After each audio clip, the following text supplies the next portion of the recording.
நண்பர்கள் அனைவருக்கும் வணக்கம். உங்க அனைவரையும் வந்து இந்த கூட்டத்திற்கு வந்து வாழ்த்தி வரவேற்கிறேன். திரு முனீஸ்வரன் அவர்கள் வந்து இணைஞ்சிட்டு இருக்கிறாங்க. அவர் இன்னும் ஒரு சில நிமிடங்கள்ல வந்து இணைஞ்சிருவாங்க. அதுவரை சிறிது நேரம் காத்திருப்போம். திரு தயாளன், நீங்க தாராளமா இடையில நீங்க உங்க ஜாயின் பண்ணதுக்கு அப்புறம் நான் உங்களுக்கு மெசேஜ் பண்றேன். நீங்க தாராளமா சொல்லுவாங்க. ஓகேங்க.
மடங்கி வரும்.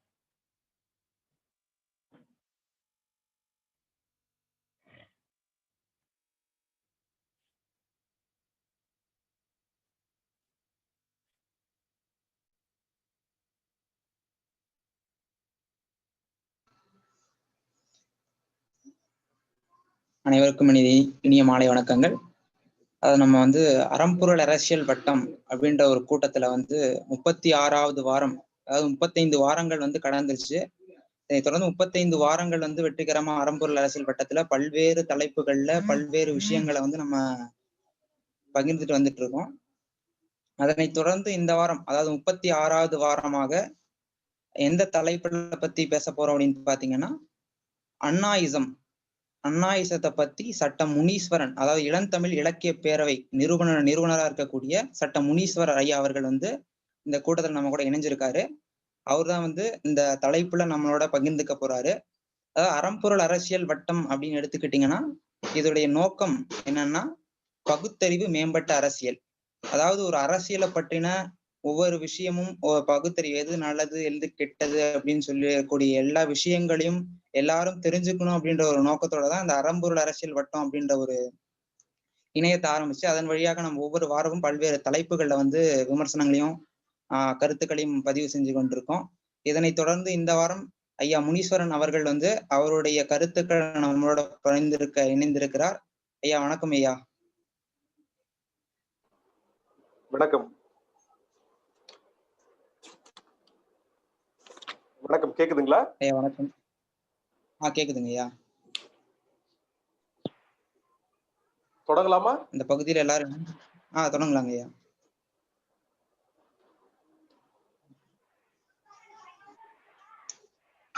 தொடங்கலாமா தம்பி? தொடங்கலாங்க ஐயா. நலமா இருக்கீங்களா? நலமா இருக்கேன், நன்றி. பண்டு வந்த செல்லும் பொருளே, பாரடர்ந்த இருட்கடலில் படிந்த மக்கள் கண்டு வந்த திருவிளக்கே, தாயே தமிழே உனக்கு வணக்கம். அரசியல் வரலாற்றில் திராவிட இயக்கத்தின் பெரும் பெயராக திகழ்ந்து வருகிற அண்ணாவினுடைய பெயரை துடைத்தெறியாமல் தமிழகத்தில் ஒரு இயக்கத்தை உருவாக்கிட முடியும் என்றால் அது இன்னும் ஒரு நூற்றாண்டுக்கு மிகப்பெரிய கேள்விக்குறி என்பது போல தனக்கென ஒரு தனி அடையாளத்தை திராவிட இயக்கத்தின் வழியாக தனித்தமிழுக்கு முத்திரை பதித்து சென்ற அண்ணாவினுடைய பெயரில் அண்ணாயிசம் என்கிற தலைப்பில் என்னை பேச அழைத்தமைக்காக அறம்பொருள் அரசியல் வட்டத்திற்கு என் நெஞ்சார்ந்த நன்றிகளை முதற்கண் தெரிவித்துக் கொள்கிறேன். தலைவர்கள் மீது எப்போதும் எல்லோருக்கும் தனிப்பட்ட முறையில் வெறுப்புகள் உண்டு. ஆனால் வெறுப்புகளை கடந்த ஒரு தலைவனாக 60 ஆண்டு கால ஆட்சிக்கு எதிராக திராவிட இயக்க விதைகளை விதைத்த தலைவனாக இன்றளவும் திராவிட சிந்தனைகளை தூக்கி திரிகிறவருக்கு மிக முக்கிய காரணங்களில் ஒருவராக இருக்கிற ஈரோடு தந்த இடியமின் பெரியார் அவர்களுடைய கைப்பிடித்து நடந்த பிள்ளையாக வலம் வந்த அண்ணா அவர்களுடைய வரலாற்றை தொகுத்து சொல்லுகிற விதங்கள் தான் அண்ணாயிசம் என்கிற இந்த சொல்லாடலாக நான் பார்க்கிறேன். மறைந்த முன்னாள் முதல்வர் எம்ஜிஆர் அவர்கள் அண்ணாயிசம் என்கிற இந்த சொல்லாடலை முதலில் தன்னுடைய கட்சியை தொடங்குகிற போது பயன்படுத்துகிறார். இப்படி உங்களுடைய கட்சியின் கொள்கையாக நீங்கள் எதை முன்வைக்கிறீர்கள் என்று சொல்லுகிற போது மாண்புமிகு மேனாள் முதல்வர் எம்ஜிஆர் அவர்கள் சொன்ன வார்த்தைகள் இவை: நாங்கள் எங்களுடைய கொள்கை அண்ணாயிசம் என்கிறார். அடுத்த கேள்வி முன்வைக்கப்படுகிறது, நீங்கள் அண்ணாயிசம் என்றால் எதை சொல்கிறீர்கள் என்று கேள்வி முன்வைக்கப்படுகிற போது அண்ணா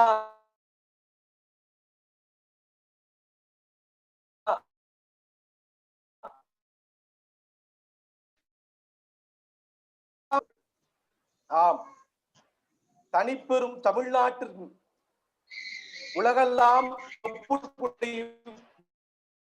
வளர்ந்திருக்கிற போதும் தனக்கென தனி நாடு இல்லாத ஒரு இடத்தில் பிறந்து நடராசன்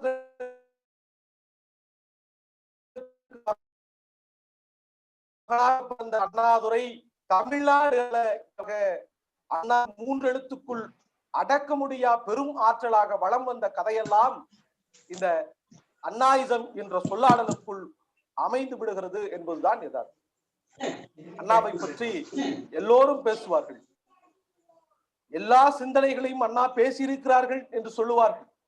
அண்ணா பெரியார் இயக்கத்திலிருந்து வெளி வருவதற்கு எண்ணற்ற காரணங்களை பலரும் முன்வைக்கிறார்கள்.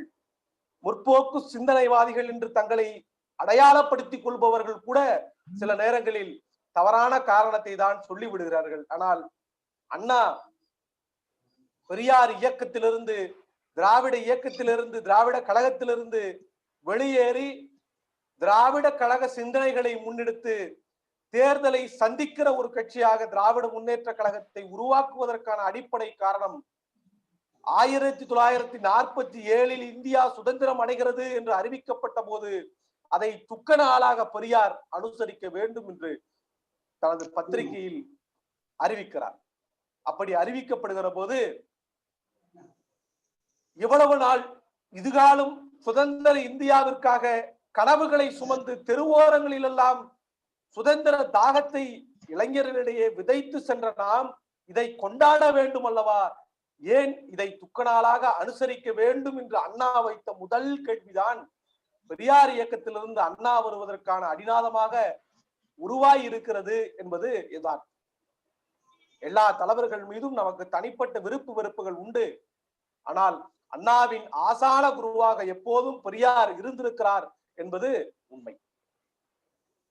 5 அடிதான் உயரம், அழுக்குடைதான், ஒரு கண்ணாடி, வாயில் எப்போதும் வெற்றிலை பாக்கு எச்சு. இப்படி ஒரு சாதாரண மனிதன், சாதாரண ஏழை குடும்பத்தில் பிறந்த ஒரு மனிதன் தமிழகத்தின் முதல்வர் இருக்கையில் அமர்ந்த முடியுமா என்ற கேள்விக்கு பதிலாக ஆட்சி அமைத்து காண்பித்து தான் ஆண்ட காலத்தில் தமிழகத்தை பிற மாநிலங்களுக்கு முன்மாதிரியாக, தமிழகத்தில் அவருக்கு பின் ஆட்சிக்கு வருபவர்கள் எல்லாம் செய்ய வேண்டிய செயல்பாடுகளை எல்லாம் திட்டங்களாக வகுத்து சென்றிருக்கிறார் அண்ணா என்றால் அது மிகையாக. அண்ணா எப்போதும் சொல்லுவதுண்டு, இந்திய தேசம் என்று அண்ணா எப்போதும் அதை எடுத்துக்கொண்டதில்லை. இந்தியா ஒரு துணை கண்டம் என்று பேசுவார்.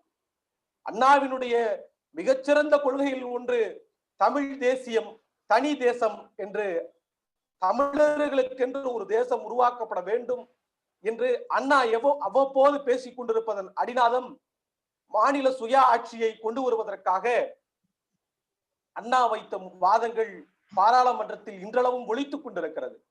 ஆனால் பெரியாருக்கும் அண்ணாவுக்கும் இருக்கிற மிகப்பெரிய வேறுபாடாக நான் பார்ப்பது, பெரியார் ஒரு கொள்கையை முன்வைக்கிறார் என்றால் அந்த கொள்கைக்காக எதை வேண்டுமானாலும் இழந்து அந்த கொள்கையின் மேல் நிற்பார். அந்த கொள்கை அடைந்தாலும் வீழ்ந்தாலும் அந்த கொள்கைக்காக நிற்பார். ஆனால் பேரறிஞர் அண்ணாவோ தன் கொள்கைக்காக தன் தம்பிகளை என்றைக்கும் பலியிட்டதில்லை. அப்படித்தான் தமிழர்களுக்கான தனி தேசம் என்ற முழக்கத்தை, தனிநாடாக கேட்டுக்கொண்டிருந்த தமிழ் தேசியம் என்ற முழக்கத்தை சற்று தவிர்த்து மாநில சுய ஆட்சி என்கிற பதத்துக்குள் வந்து விடுத்தார். அண்ணாவினுடைய அரசியல் பயணம் உங்கள் எல்லோருக்கும் தெரியும். பார்வோற்றும் அரசியலை பறைசாற்றிய பெருமகனார் அண்ணா என்று புகழ்பவர்களுக்கெல்லாம் அண்ணாவின் மறுபக்கம் தெரிந்திருக்கிறதா என்பது ஒரு மிகப்பெரிய கேள்வி. இந்த அறம்பொருள் இலக்கிய வட்டத்தை, அரசியல் வட்டத்தை நடத்துகிற இளைஞர்களுக்கு அண்ணா அப்போதே ஒரு வழிகாட்டி, ஒரு மேற்கோளை விட்டு சென்றிருக்கிறார். அரசியல் என்றால் என்ன என்ற கேள்விக்கு இளைஞர்களுக்கு அண்ணா பதிலளிக்கிறார். அரசியல் என்பது அத்தை மகளை போன்றவள், துரத்தி செல்லுங்கள், தொட்டு விடாதீர்கள் என்று அண்ணா சொல்லுகிறார். ஆம், இளைஞர்கள் அரசியலுக்குள் வருவதற்கான நேரமும் சூழலும் அமைந்திட்ட பிறகு அரசியலுக்குள் வர வேண்டும் என்கிற மிகப்பெரிய கருத்தியலை அண்ணா அவர்கள் தன்னுடைய சொல்லாடல்களால் அவ்வப்போது தந்து சென்றிருக்கிறார். யார் அண்ணா என்ற கேள்விக்கு எல்லோரும் கேட்பதுண்டு. மாதவோ சித்திரை, மணியோ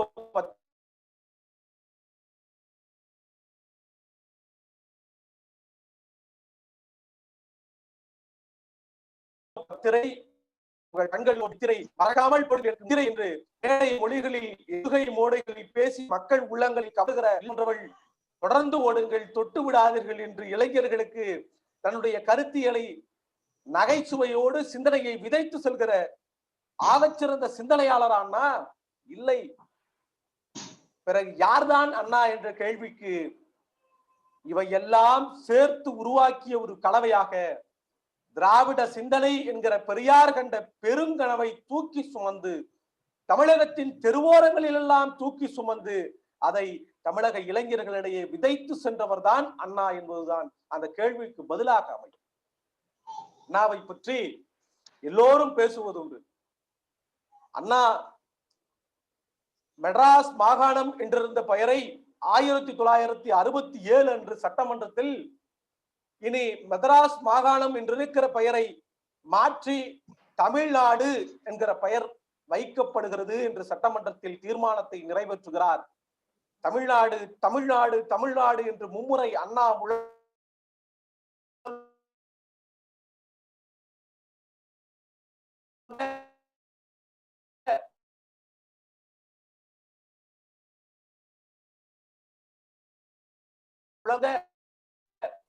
சட்டம் இருப்பவர்களெல்லாம் இப்படி குறிப்பிட்டிருக்கிறது. பொதுவாக தாய் மகனுக்கு பெயரிடுவதுதான் வழக்கம். இங்கே ஒரு மகன் அண்ணா பெயர் கொண்ட தாய் தமிழ்நாடு என்று அந்த பத்திரிகை செய்தி முடிக்கிறது. அண்ணாவை பற்றி எடுத்து இயம்பவும் எடுத்து சொல்லவும் எண்ணற்ற கருத்தியல்கள் உண்டு. இந்த அண்ணாயிசம் என்கிற இந்த சொல்லாடலுக்குள் சொல்லி முடிப்பதற்கும் எடுத்து இயம்புவதற்கும் எண்ணற்ற கருத்தியல்கள் உண்டு. ஆனால் அதை சார்ந்துதான் அந்த கருத்தியலே இருக்கிறது என்பதுதான் உண்மை. இந்த அண்ணாயிசம் என்கிற என்னுடைய வாதம் வெறும் வாதமாக அமையாமல் உங்களுடைய கேள்விகளுக்கு பதிலாக அமைந்தால் சிறப்பாக இருக்கும் என்று எண்ணுகிறேன். தொடர் ரோமியோ, அப்படி தொடரலாமா? எப்படி தொடர்? சகோ வணக்கம், சிறப்பா நீங்க பேசிட்டு இருந்தீங்க. உங்களுடைய கருத்துக்களை நீங்க தாராளமா முன் வச்சிருங்க. யாராவது குறுக்கிட விரும்புறாங்களா? எனக்கு சரியா கேக்குறேன். சகோ நான் பேசுறது உங்களுக்கு கேக்குதா?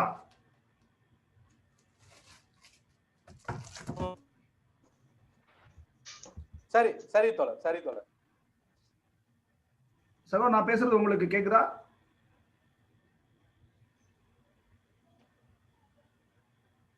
கேக்குது சகோ, கேக்குது சகோ. நீங்க உங்களுடைய கருத்துக்களை நீங்க எடுத்து வச்சிருங்க. ஃபர்ஸ்ட் செஷன்ல நம்ம தெளிவா அண்ணாவுடைய அவருடைய வாழ்க்கை அது மாதிரியான விஷயங்களை வந்து பொதுவா நீங்க எடுத்து வச்சிருங்க. அது ரெண்டாவது செஷன்ல கேள்வி பதில்னு போயிருக்கலாம். சரி சகோ, சரி. கண்டிப்பா கண்டிப்பா நண்பர்கள் வந்து நோட்ஸ் எடுப்பாங்க. அதனால அவங்களுடைய கேள்விகளை வந்து அவங்க ரெண்டாவது செஷன்ல வைப்பாங்க. கண்டிப்பா. நன்றி. சரி சரி சரி சரி சகோ, சரி சகோ. நன்றி சகோ. யார் தமிழன் என்கிற கேள்விக்கு அண்ணா பதில் சொல்லுகிறார். தமிழன் யாருக்கும் தாழாமல் யாரையும் தாழ்த்தாமல் யாருக்கும் எஜமானாகவும் அவன் இல்லை, யாருக்கும் அவன் அடிமையாகவும் எப்போதும் இருந்ததில்லை, யாரும் சுரண்டாமல் யாரையும் சுரண்டப்படாமல் நல்வாழ்வு வாழ வேண்டும் என்பதே தமிழனுடைய குறிக்கோள். அதை அடைந்தால் போதும், தமிழன் வெற்றி அடைந்து விடுவான் என்பதுதான் அண்ணாவினுடைய கருத்தியல். அண்ணா பல மேடைகளில் சொல்வதுண்டு, இந்த தமிழுக்கும் தமிழருக்கும் உழைப்பவர்களை எல்லாம் ஓரணியில் கூட்டி தமிழுக்காகவும் தமிழருக்காகவும் தனி ஒரு தேசம் அமைத்திட வேண்டும் என்கிற தனலை தன் இதயத்தில் கொண்டிருந்தவர் அண்ணா. இன்று நாம் நினைக்கிற நாம் செய்கிற பல செயல்கள் அண்ணாவால் உருவாக்கப்பட்டிருக்கிறது என்றால் அது மிகையாகாது. இன்று உலகம் போற்றும் உலக தமிழ் ஆராய்ச்சி நிறுவனம் தரமணியில் அமைக்கப்பட்டிருக்கிறது. 2வது உலக தமிழ் மாநாட்டில் அண்ணா ஏக்கத்தோடு சொன்ன வரிகளின் விளைவுதான் உலக தமிழ் ஆராய்ச்சி நிறுவனம். ஆம், 2ஆம் உலக தமிழ் மாநாட்டில் பார்போற்றும் தமிழை தூக்கி நிறுத்துவதற்கும் கூராய்வு செய்வதற்கும் ஒரு நிறுவனம் இல்லையே என்கிற ஏக்கம் எனக்குள் எப்போதும் இருந்து கொண்டிருக்கிறது. பிரெஞ்சு மொழிக்கழகத்தை போல மொழியை ஆய்வு செய்வதற்காக, மொழியை கூராய்வு செய்து அந்த மொழியின் தன்மையையும் மேன்மையும் உலகம் முழுக்கும் எடுத்து சொல்வதற்காக ஒரு அமைப்பு தமிழகத்தில் உருவாக்கப்பட வேண்டும் என்கிற தன்னுடைய ஆணையை 2வது உலகத்தமிழ் மாநாட்டில் அண்ணா விட்டு செல்கிறார். அந்த விட்டு சென்ற எச்சத்தின் முடிவுதான் இன்று தரமணியிலே உலகம் வியக்கிற உலக தமிழ் ஆராய்ச்சி நிறுவன கட்டடம் இருக்கிறது என்றால் அது மிகையாகாது. ஏன் இந்த உலக தமிழ் ஆராய்ச்சி நிறுவனத்தை அண்ணாவினுடைய இலக்குகளில் ஒன்றாக கொண்டிருந்தார் என்றால், வளர்ந்திருக்கிற மொழிகளுக்கு மத்தியில் தற்போது பிறந்து வளர்ந்து கொண்டிருக்கும் மொழிகளுக்கு மத்தியில் பிறந்தே சிறந்திருக்கிற ஒரு மொழியாக இருக்கிற தமிழ் மொழியை பற்றி உலகம் முழுதும் இருக்கிற மக்கள் எல்லாம் தெரிந்து கொள்ள வேண்டும். இன்னும் சொல்ல போனால், தமிழர்களுக்கு மட்டும்தான் தமிழுடைய அருமை தெரியவில்லை என்ற ஏக்கம் அண்ணாவுக்குள் எப்போதும் இருந்ததுண்டு. பாரதிதாசன் சொல்லுவார், தெருவெல்லாம் தமிழ் முழக்கம் என்கிற கவிதையிலே பாரதிதாசன் சொல்லுவார், தமிழ் தெருவெல்லாம் முழங்கிக் கொண்டிருக்கிறது, ஆனால் தமிழ் தெருக்களின் பெயர்களில் மட்டும்தான் ஏனோ தமிழே இல்லை என்ற ஏக்கத்தை முன்வைத்தார். அப்படி பாரதிதாசன் முன்வைத்த ஏக்கத்தை எல்லாம் துடைத்தெறிந்து தெருக்களின் பெயரையெல்லாம் தமிழில் மாற்றுங்கள் என்ற ஆணையை பிறப்பித்தவர் அண்ணா.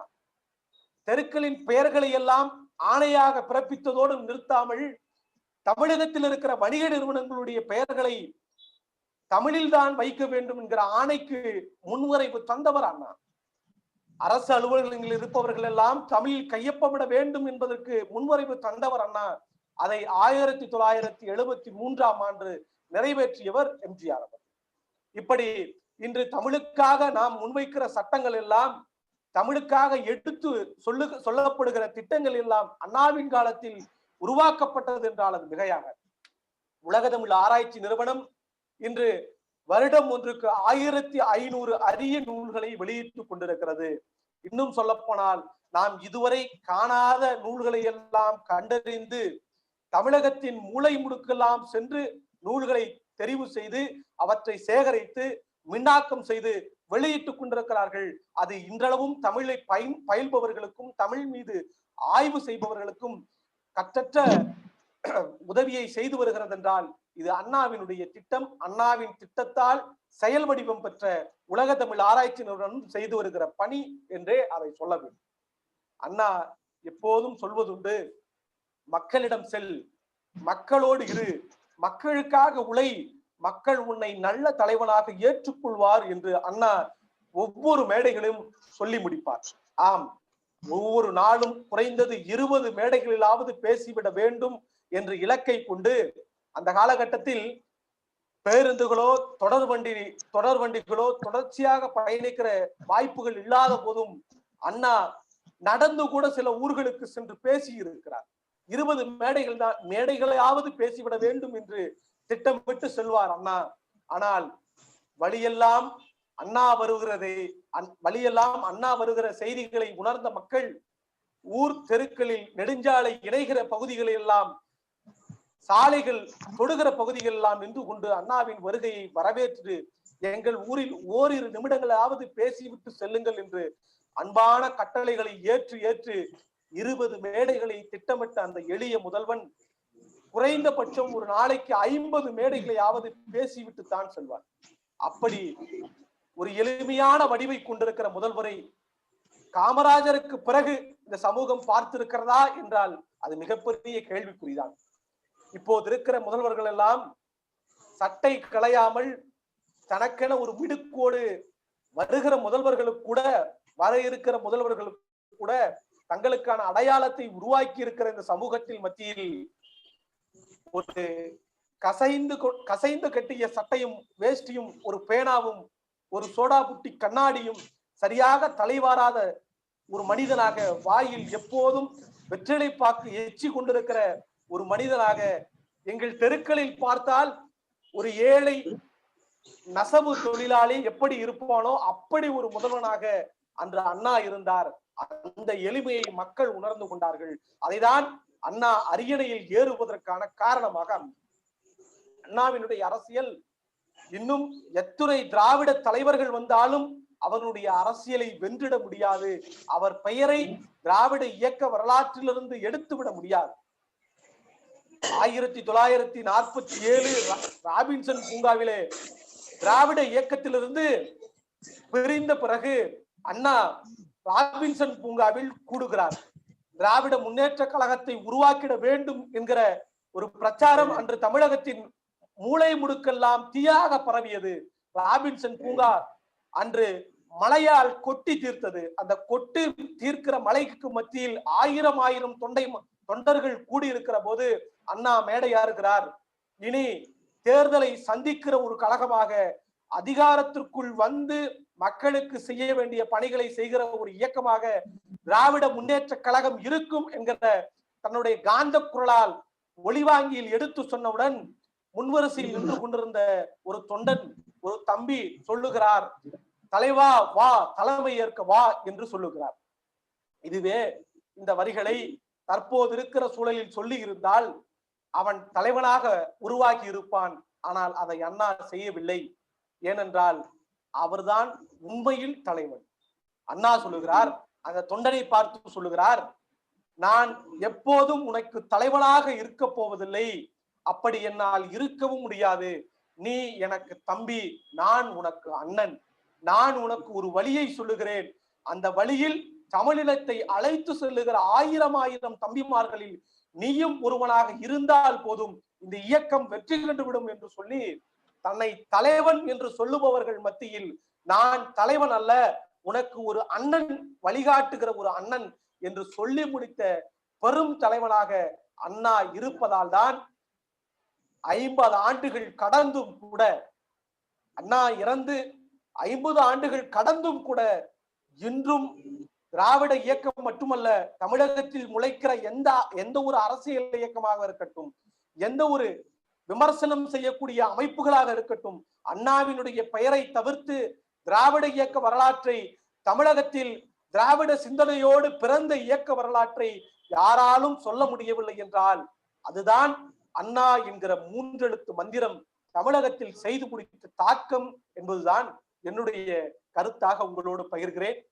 கருத்துக்களை கடந்து அண்ணாயிசம் தொடர்பான கேள்விகள் இருந்தால் தாராளமாக கேளுங்கள், அதற்கு பதிலளிக்க தயாராக இருக்கிறேன்.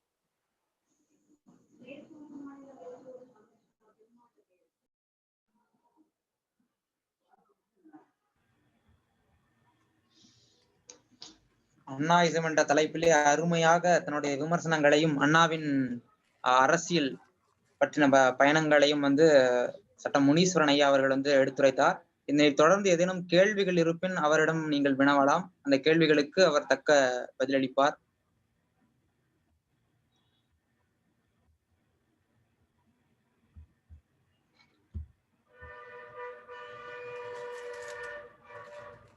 சகோ வணக்கம். வணக்கம் சகோ, சொல்லுங்க சகோ. உங்களுடைய பதிலில் நம்முடைய கருத்துக்கள் மிக சிறப்பாக இருந்தது. இன்னும் சொல்ல போனா துள்ளி விளையாடிய தமிழ் எங்க காதுக்கு மிக இனிமையா இருந்தது. நல்லா இருந்தது. இப்போ இது ஒரு அரசியல் வட்டம் என்பதற்காக என்னுடைய கேள்விகள் ஒரு சில கேள்விகளை நான் கேட்கிறேன். இடையில யாராவது குறுக்கிட்டா தாராளமா உங்களுடைய கேள்விகளை நீங்க கேட்கலாம், நான் அதுக்கப்புறம் கூட தொடரலாம். முதல் கேள்வியாக நான் வைக்கிறது என்னன்னா, பொது புத்தியிலிருந்து பார்க்கும்போது அண்ணாயிசம் அப்படிங்கிற அண்ணா அப்படிங்கிறவர் ஒரு தலைவர் இல்லையா, அவரு ஒரு அண்ணாயிசம்ங்கிற ஒரு கருத்தியலை கொண்டு வர்றாருன்னா, அவரு ஏறி நின்ற ஒரு கருத்தியல் திராவிடம் இல்லையா. பெரியார் பயணிக்கிறார், பிரிந்து வந்ததுக்கு அப்புறம் அண்ணா ஒரு கட்சி தொடங்குகிறார், அப்புறம் நம்ம ஆட்சியை பிடிக்கிறாங்க. இப்ப இந்த அண்ணாயிசம் அப்படிங்கிற அந்த கொள்கைக்கும் திராவிடம் அப்படிங்கிற அந்த கொள்கைக்கும் என்ன வேறுபாடு? இந்த 2 கருத்தியலுமே ஒரே பொருள் மீது நிற்கிற ஓடம் போல ரோமியோ. என்ன அப்படின்னு சொன்னா, திராவிடம் என்கிற சிந்தனையை தூக்கி நிறுத்தியவர் அண்ணா. அதை கடந்து திராவிடம் மறுத்த சில சிந்தனைகளை அண்ணா கொண்டிருந்தார். அவற்றில் ஒன்றுதான் திராவிட நாடுடைய கொள்கையை சில காலம் அண்ணா கீழிறக்கியதற்கான காரணம். திராவிட நாடு என்ற கொள்கையை பெரியார் முன்னெடுத்தார். திராவிடம் பேசுகிற, தமிழ் பேசுகிற, திராவிட சிந்தனை கொண்டிருக்கிற மாநிலங்களை எல்லாம் ஒருங்கிணைத்து தனியா திராவிட நாடு என்கிற ஒரு நாட்டை உருவாக்கிட வேண்டும் என்பதை தான் சுதந்திர இந்தியாவுக்கு தொடங்கியதிலிருந்து பெரியார் கொண்டிருந்த பெரும் கனவாக அந்த கனவு இருந்தது. ஆனா அண்ணா அதிலிருந்து கொஞ்சம் மாறுபட்டார். ஏன் அப்படின்னு சொன்னா, திராவிட நாடு என்கிற ஆதார மையத்தை கொண்டு இந்திய சுதந்திரத்துக்கு பிறகு மத்திய அரசு கொடுத்த நெருக்கடியாலும், அதற்கு அடுத்து மாநிலத்தில் தன்னை நம்பி திராவிட இயக்கத்திலிருந்து வெளிவந்த ஒரு தலைவனை நம்பி இருக்கிற ஆயிரம் தொண்டர்களுக்கும் மக்களுக்கும் செய்யவிருக்கிற கடமைகளுக்காகவும் அண்ணா திராவிட நாடு என்கிற அந்த கொள்கையை கொஞ்சம் குறைச்சி மாநில சுயாட்சி என்கிற அந்த கொள்கைக்குள்ள வந்துடுறான். இப்படி திராவிட இயக்கத்திலிருந்து திராவிட இயக்கத்தையும் தாண்டி சிந்திக்கிற சிந்தனைகளை கொண்டிருந்தவர் அண்ணா. திராவிட சிந்தனைகளையும் அண்ணாவினுடைய திராவிட சிந்தனையிலிருந்து வேறுபட்டு நிற்கிற சிந்தனையும் சேர்த்து பேசுவதுதான் அண்ணாயிசம். இப்போ அண்ணாயிசத்துல திராவிட சிந்தனையிலிருந்து வேறுபட்டதுன்னா எந்த இடத்தில் வேறுபட்டது? இப்ப திராவிட நாடு ஒரு கொள்கையை நீங்க வந்து குறிப்பிட்டு காட்டுறீங்க, அது சம்பந்தமா ஓரளவு புரிஞ்சுக்க முடியுது. திராவிட நாடு கொள்கையிலிருந்து மாநில சுயாட்சி அல்லது தனித்தமிழ்நாடுல இருந்து மாநில சுயாட்சின்னு அதை பத்தின கேள்வி வரேன். ஆனா வேறு என்ன அதனுடைய கோட்பாடுகள்?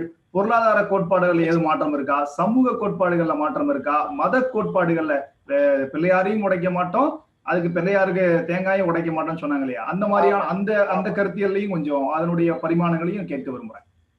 கண்டிப்பா கண்டிப்பா.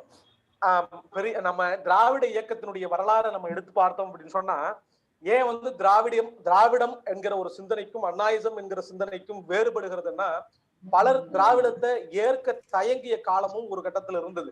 என்ன அப்படின்னு சொன்னா, பெரியார் வந்து யாருக்கும் எதிரி கிடையாது, கடவுளை வெறுத்தாரே தவிர கடவுளை வணங்குகிற மக்களை வெறுக்காதவர் பெரியார். ஆனா பல மக்கள் என்ன நினைச்சாங்கன்னா, கடவுளை எதிர்க்கிறார் நம்மளையும் எதிர்ப்பாருன்னு தான் அவர் கிட்டே நெருங்காம இருந்தாங்க. அதனாலதான் நீங்க சொன்னது போல அண்ணா சொல்லுகிறார், நாங்கள் பிள்ளையாரையும் உடைக்க மாட்டோம், பிள்ளையாருக்கு தேங்காவும் உடைக்க மாட்டோம்னு சொல்லி தன்னுடைய அரசியல் நிலைப்பாட்டில் தெளிவாக நான் எந்த கடவுளையும் முன்னிறுத்த மாட்டேன், கடவுளை வணங்க வேண்டாம் என்பதையும் நான் முன்னிறுத்த மாட்டேன் என்கிற ஒரு கொள்கைக்குள் இருக்கிறார். பொருளாதார அடிப்படையில் பார்க்கிற போது திராவிட நாடு என்கிற கொள்கைக்குள்ள இருக்கிறது மாநில சுயாட்சியை தாண்டி தற்சார்பு முறை வந்து அடிநாதமா இருக்கிறதா அந்த திராவிட நாடு என்கிற சிந்தனைக்குள்ள நான் பார்க்கிறேன். ஏன் அப்படின்னு சொன்னா, ஒரு அரசு மத்திய அரசிலிருந்து விடுபட்டு தனக்குன்னு ஒரு நாட்டை நாம் அமைக்கிற போது பெரியாருடைய கொள்கையிலிருந்து பெரியாருடைய சிந்தனைகளை தாண்டி அந்த திராவிட நாடு கொள்கையை ஏற்றிருப்பவர்கள் எல்லாம் கொண்டிருக்கிற பொருளாதார முடிவாக நான் பார்ப்பது தற்சார்பு முறைதான். ஆனால் அண்ணா அதில் மிக தெளிவாக இருந்தார். தற்சார்பு முறை தேவையில்லை என்பதை அண்ணா கொண்டிருந்தார். இப்படி நீங்க மத கொள்கையை எடுத்து பார்த்தாலும் யாருக்கும் எந்த பூசலும் இருக்க வேண்டாம். இப்போதைக்கு நமக்கு தேவை இன விடுதலை தான் தவிர இனத்திற்குள் இருக்கிற பிரச்சனைகளை முன்னிறுத்தி இருந்தார் அண்ணா. இதுதான் திராவிட சிந்தனைக்கும் அண்ணாவினுடைய சிந்தனைக்கும் அண்ணாயிசம் என்கிற இந்த சிந்தனைக்கும் நான் பார்க்கிற மிகப்பெரிய வேறுபாடு.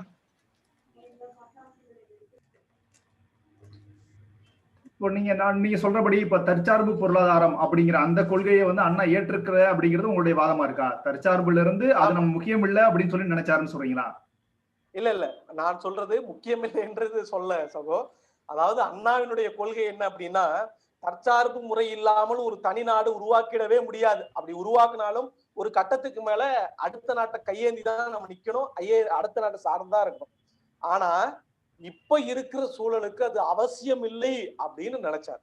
இப்போதைக்கு நமக்கு தேவை கல்வியில் இடஒதுக்கீடு, கல்வியில் தன்னுடைய விடுதலை, மக்களுக்குள்ள இருக்கிற இடஒதுக்கீடை சார்ந்து மக்களுடைய சமூக விடுதலையை முன்னிறுத்தினாரு, கல்வி விடுதலை முன்னிறுத்தினாரு, பெண் விடுதலை முன்னிறுத்தினாரு. இப்படி நமக்குள்ளே இன்னும் நிறைய மாற்றங்கள் தேவைப்படுகிற போது சுய ஆட்சி முறையை தாண்டி தற்சார்பு முறை இப்போதைக்கு தேவையில்லை என்பது அண்ணாவுடைய கருத்தியாலா இருந்தது. தற்சார்பு முறை தேவையில்லைன்னு அண்ணா சொல்லவே இல்லை எங்கேயும். இப்ப இருக்கிற சூழலுக்கு அது அவசியம் இருக்காதுன்றதான் அண்ணாவுடைய கருத்தா இருந்தது.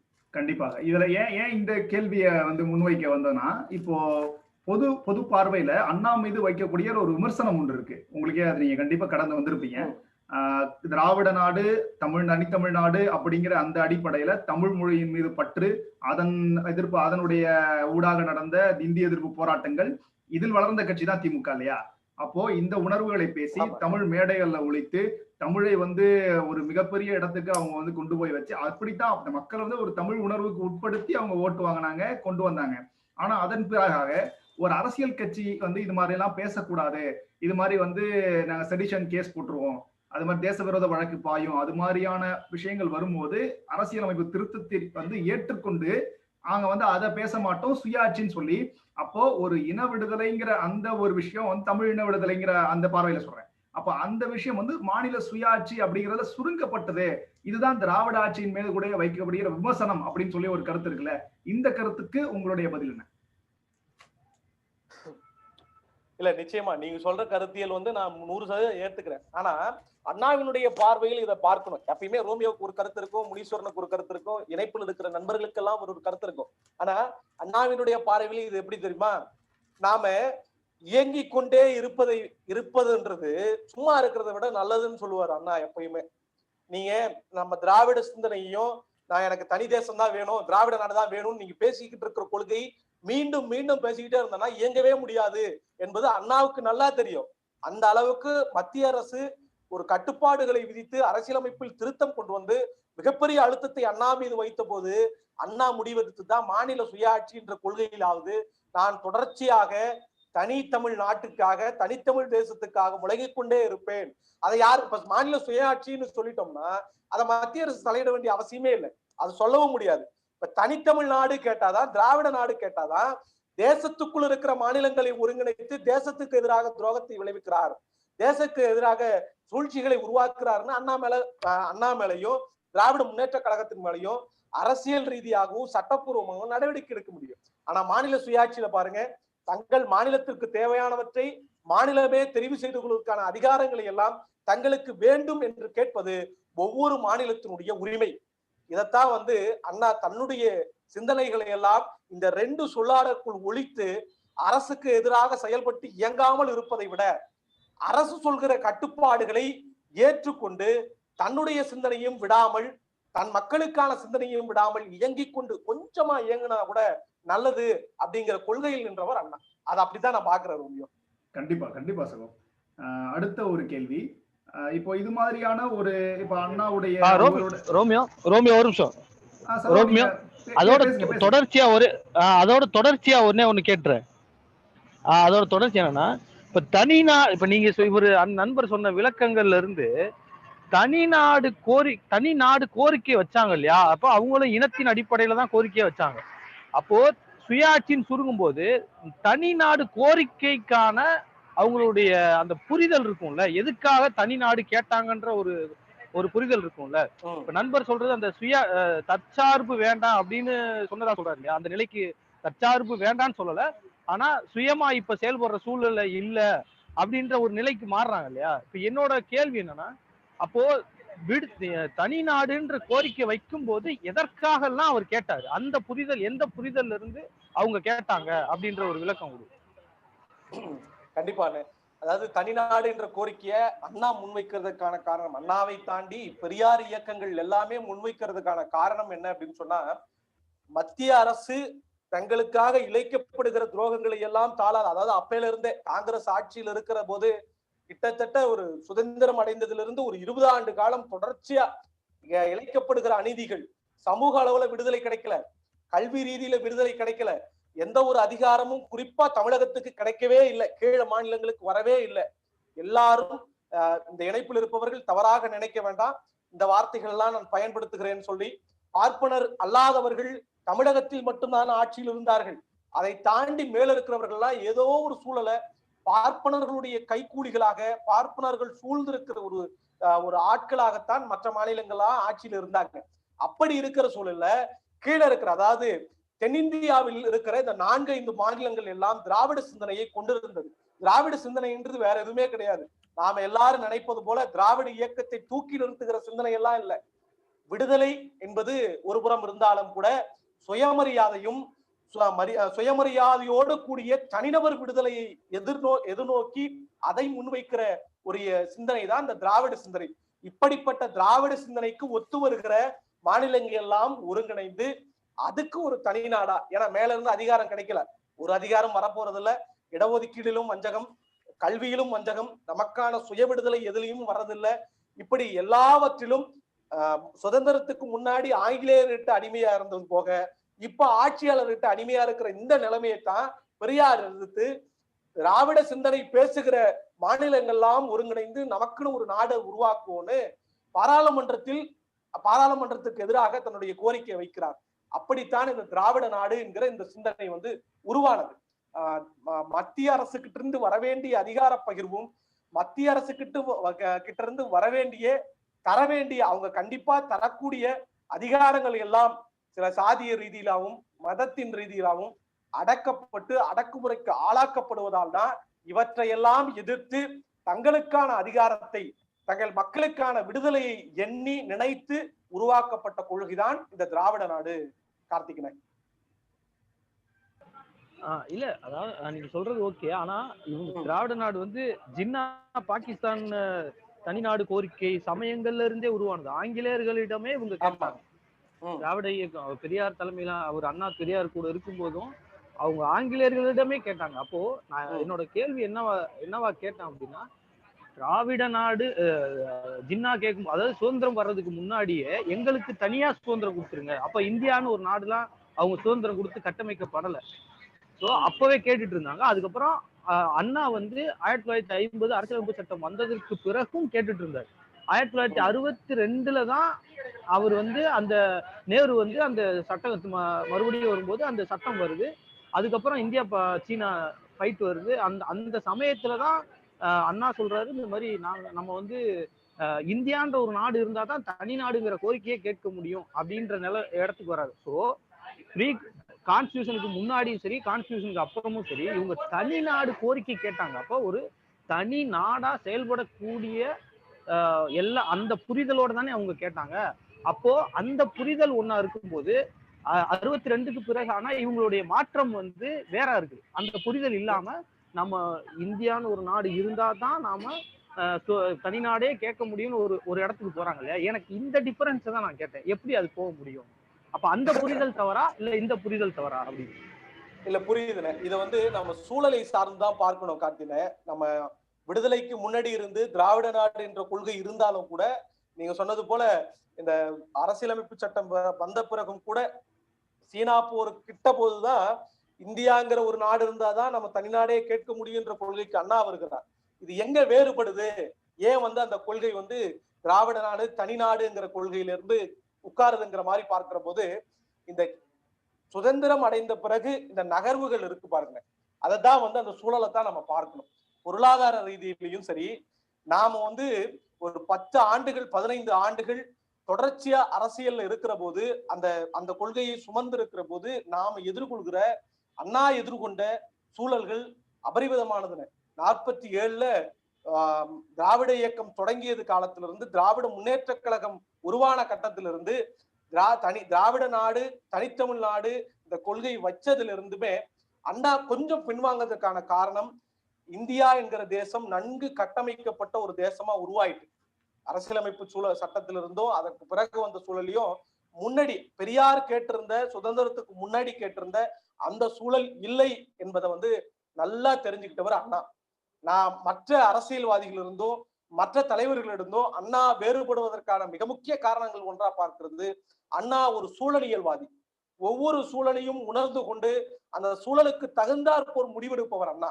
அப்படி அவர் எடுத்த முடிவாத்தான் நான் இதை பாக்குறேன். ஏன்னா அந்த 15-20 ஆண்டு கால அரசியல் மாற்றங்களும் அரசியல் முன்னேற்றங்களும் அரசியல் ஏற்பட்ட சிறு சிறு மாற்றங்களும் இந்த திராவிட நாடு என்கிற கொள்கைக்கு மிகப்பெரிய கேள்விக்குறியா முன்ன நின்னது. அப்படித்தான் அந்த கேள்விக்கு பதிலாகத்தான் அண்ணா வந்து தனித்தமிழ் நாடு திராவிட நாடு என்ற அந்த கொள்கையை கொஞ்சம் சுருக்கி மாநில சுயாட்சிக்குள் வந்ததா நான் பார்க்கிறேன். ஏன்னா இந்த திராவிட நாடு என்கிற கொள்கை சுதந்திரத்திற்கு முன்னாடியும் அரசியலமைப்பு சட்டம் உருவாக்கப்பட்டதுக்கு முன்னாடியும் இருந்த சூழல் வேற, அண்ணா இந்த கொள்கையை தவிர்த்த போது இருந்த சூழல் வேற. இந்தியா நன்கு கட்டமைக்கப்பட்ட ஒரு தேசமாக உருவான பிறகு ஒரு தேசத்திலிருந்து நாம் விடுதலை கேட்கிறோம், ஒரு தேசத்திலிருந்து தான் தனிநாடு வேணும்னு கேட்கிறோம். அப்ப அந்த தேசம் இருந்தாதான் அது தனித்தமிழ் நாடே நம்மளால கேட்க முடியுங்கிற இந்த கொள்கை தான் இருக்கு. நீங்க சொன்னது போல இந்தியா சுதந்திரத்துக்கு முன்னாடி ஆங்கிலேயர்களால் எல்லைகளுக்கு உட்பட்ட ஒரு தேசமாகத்தான் இந்தியா பார்க்கப்பட்டது. அதுக்கப்புறம் தான் எல்லாமே பிரிந்து ஒவ்வொருத்துக்கும் சுதந்திரம் கொடுக்கிற போது பாகிஸ்தான் பிரியுது, இந்தியா பிரியுது. அதற்கு இடையிலே பல சாம்ராஜ்யங்களும் பல சமஸ்தானங்களும் இந்தியாவுக்குள் வரமாட்டோம்னு சொல்லி பல பேர் கொடி பிடிச்சாங்க, கடைசியா இணைந்த ஹைதராபாத் வரைக்கும். அப்படி இருக்கிற போது அந்த சூழல் வேற, அண்ணா கண்ட சூழ்நிலை வேற. அதனாலதான் வந்து அண்ணா தனித்தமிழ் நாடு திராவிட நாடு என்ற கொள்கையிலிருந்து கொஞ்சம் முரண்பட்டு இந்தியா இருந்தாதான் தனித்தமிழ் நாடே நம்மளால கேட்க முடியும் என்று அண்ணா நினைத்தார் என்பது என்னுடைய கருத்தியெல்லாம் நினைக்கிறேன்.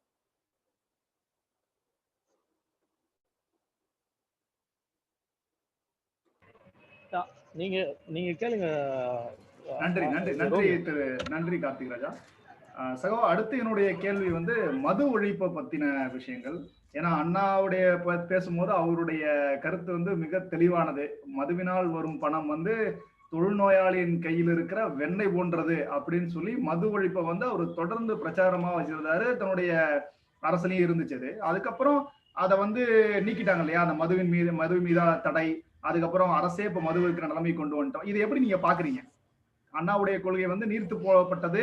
அவர் எந்த கட்சியை உருவாக்குனாரோ அந்த கட்சியிலிருந்து பிரிந்த கட்சி அவர்களுடைய இயக்கம் தான் அதை வந்து நீர்த்து போக பண்ணிட்டாங்க அப்படிங்கிற ஒரு பொது பார்வை நிலவுது. அதை பத்தி நீங்க என்ன நினைக்கிறீங்க? அதாவது நான் இதுக்கு சொல்லுகிற பதில் வந்து எப்படி சொல்றது, காந்தியினுடைய கொள்கைகளை வந்து முழுவதும் பார்த்தவர் பெரியார். அதனாலதான் வந்து கள்ளுக்கடை மறியல்ல வந்து தன் மனைவியை முன்னிறுத்தி போராடினாரு. அவர் வச்சிருந்த தென்னந்தோப்புல எல்லாத்தையும் அறுத்து போட்டு எல்லா கல்லுன்ற விஷயமே இருக்கக்கூடாதுன்னு அவர் தான் ஒரு முன்னுதாரணமா இருந்தார். அப்படி பெரியாருடைய மாணவரா அண்ணா இருந்தார். அவர் கண்ட திட்டத்தை அரசுடைமையாக்கி அரசு வந்து மது இருக்காதுங்கிற கொள்கைக்குள் இருந்தார். ஆனால் இப்ப இருக்கிற எந்த அரசியல்வாதியும் அண்ணாவினுடைய மாணவர் இல்லை. எல்லாரும் சூழலை சார்ந்து இருக்கிற அரசியல்வாதிகள். உண்மையில் ஒரு அண்ணாவின் மாணவன் யாராவது இருந்திருந்தா அண்ணா சொன்ன அந்த கொள்கையை தூக்கி பிடிச்சிருப்பாங்க. எந்த கட்சியும் கிடையாது. இப்போ அண்ணா வளர்த்த கட்சின்னு சொல்றது யாராவது இணைப்பில் இருக்கிறவர்கள் தவறா நினைச்சுப்பாங்களோன்னு தெரியல. அண்ணாவினுடைய கொள்கையை யாரும் இப்ப தூக்கி பிடிக்கிறது இல்ல. அவங்களுக்கு ஒரு கொள்கை இருக்கு. கட்சிக்கான கொள்கையை நேர கேளுங்களேன். திராவிட முன்னேற்ற கழகத்தினுடைய கொள்கை என்னன்னு கேளுங்க, யாருக்கும் தெரியாது. அனைத்து இந்திய அண்ணா திராவிட முன்னேற்ற கழகத்தினுடைய கொள்கை என்னன்னு கேளுங்க, ஒரு பயலுக்கும் தெரியாது. இதுதான் உண்மை. ஆனா கட்சியில சேருவாங்க. இந்த முகங்களை வைத்து அரசியல் செய்பவர்களை தவிர கொள்கையை வைத்து அரசியல் செய்பவர்கள் தமிழகத்தில் இல்லை அப்படிங்கறதா என்னுடைய பதில். ரோமியோ, கண்டிப்பாக. அதோட சேர்த்து நம்ம சுயாட்சிங்கிற அந்த இடத்துக்கு வந்துருவோம். இப்ப நம்ம வந்து நீர்த்து போகப்பட்டது அப்படின்னு நம்ம சொல்லும் போது அண்ணாவுடைய மது ஒழிப்பு கொள்கை இப்ப எந்த நிலைமைக்கு வந்திருக்கு நீங்களே சொல்லிட்டீங்க. அடுத்து இந்த சுயாட்சியை பத்தி பேசும்போது நம்ம வந்து சுயாட்சிங்கிற அந்த விஷயமே இந்தியாங்கிற ஒரு நாடு இருந்தா தான் நாளைக்கு வந்து நம்முடைய நீங்க சொல்ற மாதிரி சும்மா இருக்கிறத விட இயங்கிட்டு இருக்கிறது நல்லது இல்லையா அப்படிங்கிற அடிப்படையில சூழலியல் சார்ந்து அண்ணா எடுத்த முடிவு அது அப்படின்னு சொன்னீங்க. இப்ப அந்த சுயாட்சியவே நம்ம பேசுவோமே, அதுல வந்து இப்ப இந்த நம்முடைய மாநில பட்டியல், பொதுப்பட்டியல், அப்புறம் மத்திய அரசினுடைய பட்டியல், இந்த 3 லிஸ்ட்லயும் இப்ப முன்னாடி வந்து நமக்கு ஸ்டேட் லிஸ்ட்ல எவ்வளவு இருந்துச்சு, சென்ட்ரல் லிஸ்ட்ல எவ்வளவு இருந்துச்சு, கன்கரண்ட் லிஸ்ட்ல எவ்வளவு இருந்துச்சு நமக்கு தெரியும். இப்போ அந்த பிற்பாடு அந்த கொண்டு வரப்பட்ட அந்த திருத்தங்கள் இருக்கு, அரசியல் சட்ட திருத்தங்கள், இதன் மூலமா மாநிலம் எழுந்துதானே அதிகம். அப்ப இந்த சுயாட்சியின் மூலமாக நம்ம வந்து இன்னைக்கு இழந்துதானே போயிருக்கோம் அதிகமா. அப்போ சுயாட்சிங்கிறது நம்மள இன்னும் கொஞ்சம் பேக்வேர்டு. இப்ப அந்த சுயாட்சியிலேயே நமக்கு அடிச்ச அடி, இப்ப நீட்டு, விவசாய சட்டங்கள் இதெல்லாமே அதுல இருந்து தானே வந்தது. அப்ப அந்த சுயாட்சிங்கிற அந்த பதத்திலையும் நம்ம தோட்டு தானே போயிட்டோம். நிச்சயமா நிச்சயமா. அதாவது நான் இப்போதும் சொல்றேன், ஒவ்வொரு காலத்திலும் சூழல் இருக்கிறதை சார்ந்துதான் நாம ஒவ்வொரு விஷயத்தையும் பேச முடியும். பெரியார் இருக்கிற போது திராவிட நாடு சாத்தியம், பெரியார் இருந்த போது சாத்தியம். அண்ணா வந்து சுதந்திரத்துக்கு பிறகு ஆட்சியில் அமர்ற வரைக்கும் சாத்தியம். ஆனால் ஆட்சியில் அமர்ந்த பிறகு இந்தியா சீனா போர்ல போது அது சாத்தியம் இல்லைங்கிறது அண்ணா உணர்ந்தார். அப்படி பார்க்கிற போது இந்த மாநில சுயாட்சி என்கிற இந்த கொள்கை அது அண்ணாவுக்கு பிறகு யாரும் தூக்கி பிடிக்கவும் இல்லை, மறந்துட்டாங்க. கலைஞர் சொல்லுகிறார், மத்தியில் கூட்டாட்சி, மாநிலத்தில் சுயாட்சி என்கிற அண்ணாவின் கொள்கையை முன்வைப்போம் சொல்லிதான் பேச தொடங்குறாரு ஆட்சி பிடிச்ச உடனே பாராளுமன்றத்துல. இப்படி இருக்கிற சூழல் தான் வந்து திராவிட இயக்கத்தினுடைய வரலாறும் திராவிட இயக்க அரசியலும் தொடங்கியதை தவிர அதன் பிறகு வந்தவர்கள் ஒருத்தரும் மாநில சுயாட்சியை பேசல. மாநில சுயாட்சினா பொதுவா வந்து அண்ணாவினுடைய பார்வையில் நான் பார்க்கிற போது மத்திய அரசுக்கு இருக்கிற அதே அதிகாரங்கள் அதையும் தாண்டி மாநிலத்துக்கு வேணும், மாநிலத்துக்கு அதிகாரம் படைத்த ஒரு அமைப்பாக ஒரு மையமாக இருக்கணும் தான் அண்ணாவுடைய கொள்கை. ஆனால் அதற்கு பிறகு வந்த அரசியல்வாதிகள் எல்லாம் மாநிலத்தில் இருந்த அதிகாரங்களை மத்தியில் கொடுத்துட்டாங்க. அதனாலதான் இழந்திருக்கோம். மத்தியில் சுயாட்சியை அண்ணாவை போன்ற ஒரு தலைவன் மீண்டும் ஒருத்தர் வந்திருந்தா மாநில சுயாட்சின்றது குறைந்தபட்ச தமிழகத்திலேயாவது சாத்தியமா இருக்கும். அந்த மாநிலத்தினுடைய பட்டியலையும் மத்திய அரசு பட்டியலிருந்தும் பொதுப்பட்டியலில் இருக்கிற செய்திகள் எல்லாம் சட்டப்படி உங்க எல்லாருக்குமே தெரியும். சட்டப்படி மத்திய அரசில் இருக்கிற பட்டியலை மத்திய அரசு இயக்கலாம், சட்டங்களை இயற்றலாம். பொதுப்பட்டியலில் இருப்பவர்களை இருக்கிற பிரிவுகள்ல அரசு வந்து இயற்றலாம். ஆனால் எந்த ஒரு காரணத்திலும் மாநில அரசினுடைய பரிந்துரை இல்லாமல், மாநில அரசுக்கு தருகிற செய்தி இல்லாமல், ஒரு முன்னோட்டம் இல்லாமல் மாநில அரசு பட்டியலில் இருக்கிற எந்த ஒரு பிரிவின் மேலையும் சட்டத்தை இயக்கக்கூடாது. ஏற்றக்கூடாது. ஆனா இந்த அரசு அதை மட்டும் தான் செய்யும். மாநிலமாவது மத்திய அரசு அவங்கள பொறுத்த வரைக்கும் ஒரே இதுதான், ஒரே தேசம் ஒரே அரசு. இங்க மாநில சுயாட்சி மத்தியில் கூட்டாட்சிங்கிற கற்பனையே வந்து முடிச்சு விட்டாங்க. அது முடிஞ்சு பல வருஷம் ஆச்சு. 80கள்ல ஆட்சி பிடிக்கும் போது எப்ப வந்து 80கள திராவிட முன்னேற்ற கழகம், அதாவது திராவிட அரசியல் கட்சிகள் எல்லாம் மத்திய அரசிடம் தன்னுடைய அதிகாரங்களை ஒப்படைக்கிறது. எப்படின்னா சின்ன சின்ன விஷயங்கள் தான் நமக்கு தெரியும். தங்களுக்கு தேவையான மத்தியில வந்து என்னென்ன அதிகார பகிர்வு வேணுமோ அதுக்கு தகுந்தாப்புல மாநிலத்தில் இருக்கிற ஆட்சியையும் மாநிலத்தினுடைய அதிகாரத்தையும் அவங்க சுருக்கிக்கிட்டாங்க. அந்த சுருக்குனதோடைய விவரம் கொஞ்சம் கொஞ்சமா சுருங்க தொடங்கிச்சே தவிர எந்த கட்டத்திலும் இந்த மாநில சுயாட்சிக்கான அதிகாரம் முடியவே இல்லை. நீங்க சொன்னது போல முன்னாடி இருந்ததுக்கு இப்ப இது மாநில சுயாட்சியே கிடையாது, மாநில ஆட்சி, அவ்வளவுதான் சொல்லலாம். மத்திய அரசுக்கு கீழே இருக்கிற ஒரு மாநிலத்துடைய ஆட்சியாதான் இப்ப இருக்கிற ஆட்சி நிலையை நான் பார்க்கிறேன். கண்டிப்பா கண்டிப்பா, நன்றி சார். இப்ப அடுத்த ஒரு திறனாய்வு. இப்ப இதுல வந்து நம்ம முதல்ல மது ஒழிப்பு பேசணும். இணைப்புல இருக்கீங்களா? நான் பேசுறது கேக்குதுங்களா உங்களுக்கு? இணைப்புல தான் இருக்கேன். சகோ, நான் பேசுறது கேக்குதா?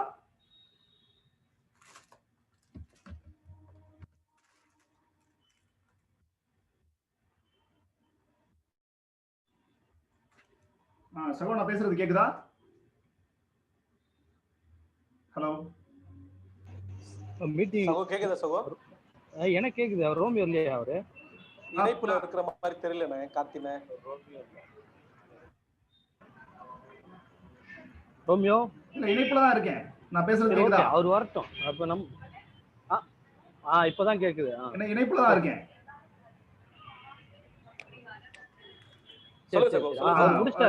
முதல்ல வந்து மது ஒழிப்பை பத்தி நம்ம பேசணும். அடுத்து மாநில சுயாட்சியை பத்தி நம்ம திறனாய்வு செஞ்சோம். இப்ப அடுத்து அண்ணாவுடைய நீங்க சொன்னபடி நம்ம வந்து தனிநாடு அந்த கோரிக்கையெல்லாம் ஒத்தி வச்சு நம்ம இன விடுதலை, முக்கியமா சமூக விடுதலையை பத்தி, சாதி ஒழிப்பு, அது மாதிரியான விஷயங்களுக்காக நம்ம இதை வந்து கொண்டு வந்தோம். அண்ணா அந்த சூழலியல்ல அந்த முடிவெடுத்தாருன்னு சொன்னீங்க. இப்ப இந்த சாதி ஒழிப்பை பத்தி பேசுவோமே. அந்த காலத்துல இருந்த சூழ்நிலையிலிருந்து அந்த காலத்துல வந்து திராவிடம் அப்படிங்கிறது என்ன சொன்னாங்கன்னா, நம்ம பார்ப்பனர் அல்லாதவர்கள் அல்லது மொத்தம் பெரும்பான்மையான மக்கள் வந்து அடிமைப்பட்டு இருக்கிறாங்க, அப்ப அவங்களுக்கான விடுதலை வேணும் அப்படின்னு சொல்லும் போது, இப்போ அதனுடைய சூழலியல நீங்க எப்படி பாக்குறீங்க? அவரு வந்து கனவு கண்ட ஒரு சமத்துவமான எக்லிட்டேரியன் சொசைட்டின்னு சொல்றக்கூடிய அதை வந்து அடிக்கடி பயன்படுத்தி இருக்கிறார் அண்ணான்னு நம்புறேன். அப்ப அது மாதிரியான ஒரு சமூகம் அமைந்து விட்டதாக அண்ணாவுடைய கொள்கைகள் உண்மையிலாகவே அடித்தட்டு மக்களுக்கு அவர்களுடைய உரிமைகள் வந்து கிடைக்கப்பட்டதாக நீங்க நம்புகிறீங்களா? அதை பத்தின உங்களுக்கு கருத்து என்ன? அண்ணா கண்ட சமூகம் வந்து இன்னும் உருவாக்கப்பட்டு அண்ணா கண்ட அதிகாரங்கள் எல்லாம் மக்களுக்கு போய் சேர்ந்துச்சு அப்படின்னா இல்லைன்றதுதான் பதில். எல்லாருக்குமே தெரியாது. ஆனா அந்த அந்த இலக்கை நோக்கிய பயணத்தில் நாம முன்னேறி இருக்கோம் தான் சொல்ல முடியும். ஏன்னா அண்ணா இருந்த போதும் சரி, அண்ணாவுக்கு முன்னாடியும் சரி, பகுத்தறிவு இல்லாத அந்த சூழல்ல சாதியின் பெயராலும் மதத்தின் பெயராலும் தான் அடக்குமுறைகள் கட்டவிழ்க்கப்பட்டு படிப்புங்கிறது இல்லவே இல்லை இந்த சமூகத்தில். அண்ணாவுக்கு பிறகு இது அண்ணாவால் தான் உருவானது அப்படின்னு யாரும் சொல்ல முடியாது. பெரியாரால் தான் இந்த பகுத்தறிவு உருவானதுன்னு யாரும் சொல்ல முடியாது.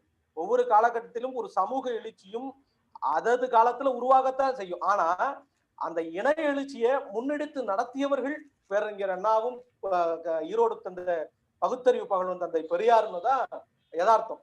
அப்படி அண்ணா கண்ட அந்த சமூகம் உருவாயிட்டா இப்போ அப்படின்னா இல்ல, அதான் உண்மை.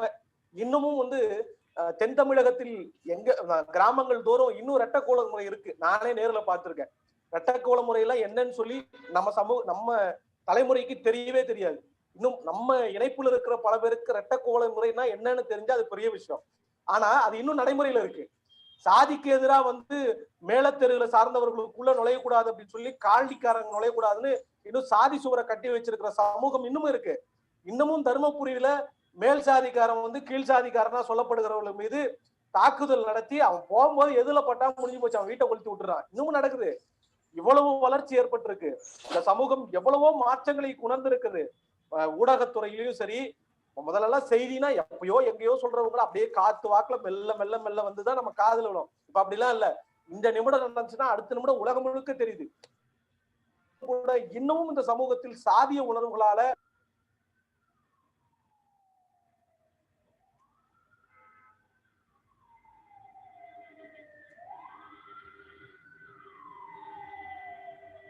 ஏதோ ஒரு சமூகம் அடக்குமுறைக்குள் ஆளாக்கப்படுகிறது.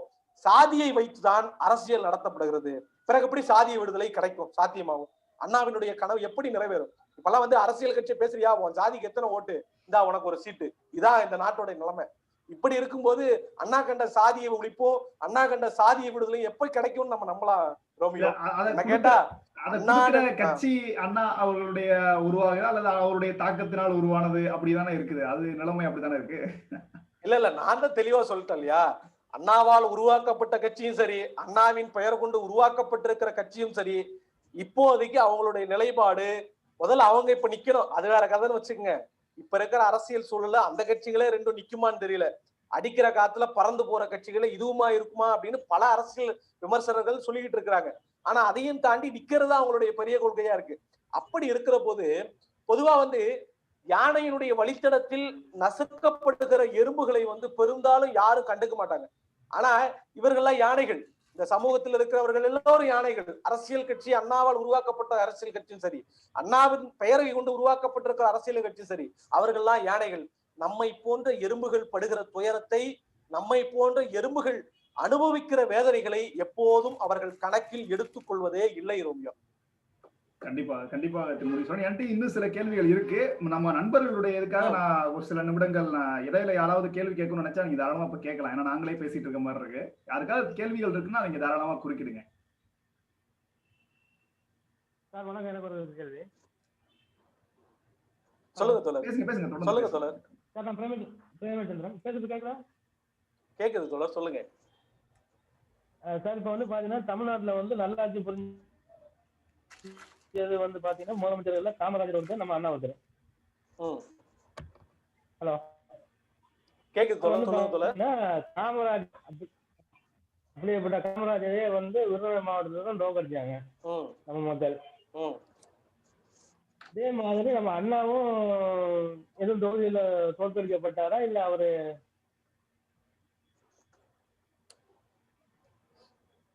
கேக்குதா? கேக்குது தோழர். இல்ல அதான் அண்ணாவும் அதே மாதிரி மக்களால் தோற்கடிக்கப்பட்டாரா இல்ல அவர் நின்ற தொகுதியில அத்தனை ஜெயிச்சிருக்காரா? இல்ல எல்லா தொகுதியிலும் ஜெயிக்கல தோழர், அண்ணாவும் தோத்துட்டாரு.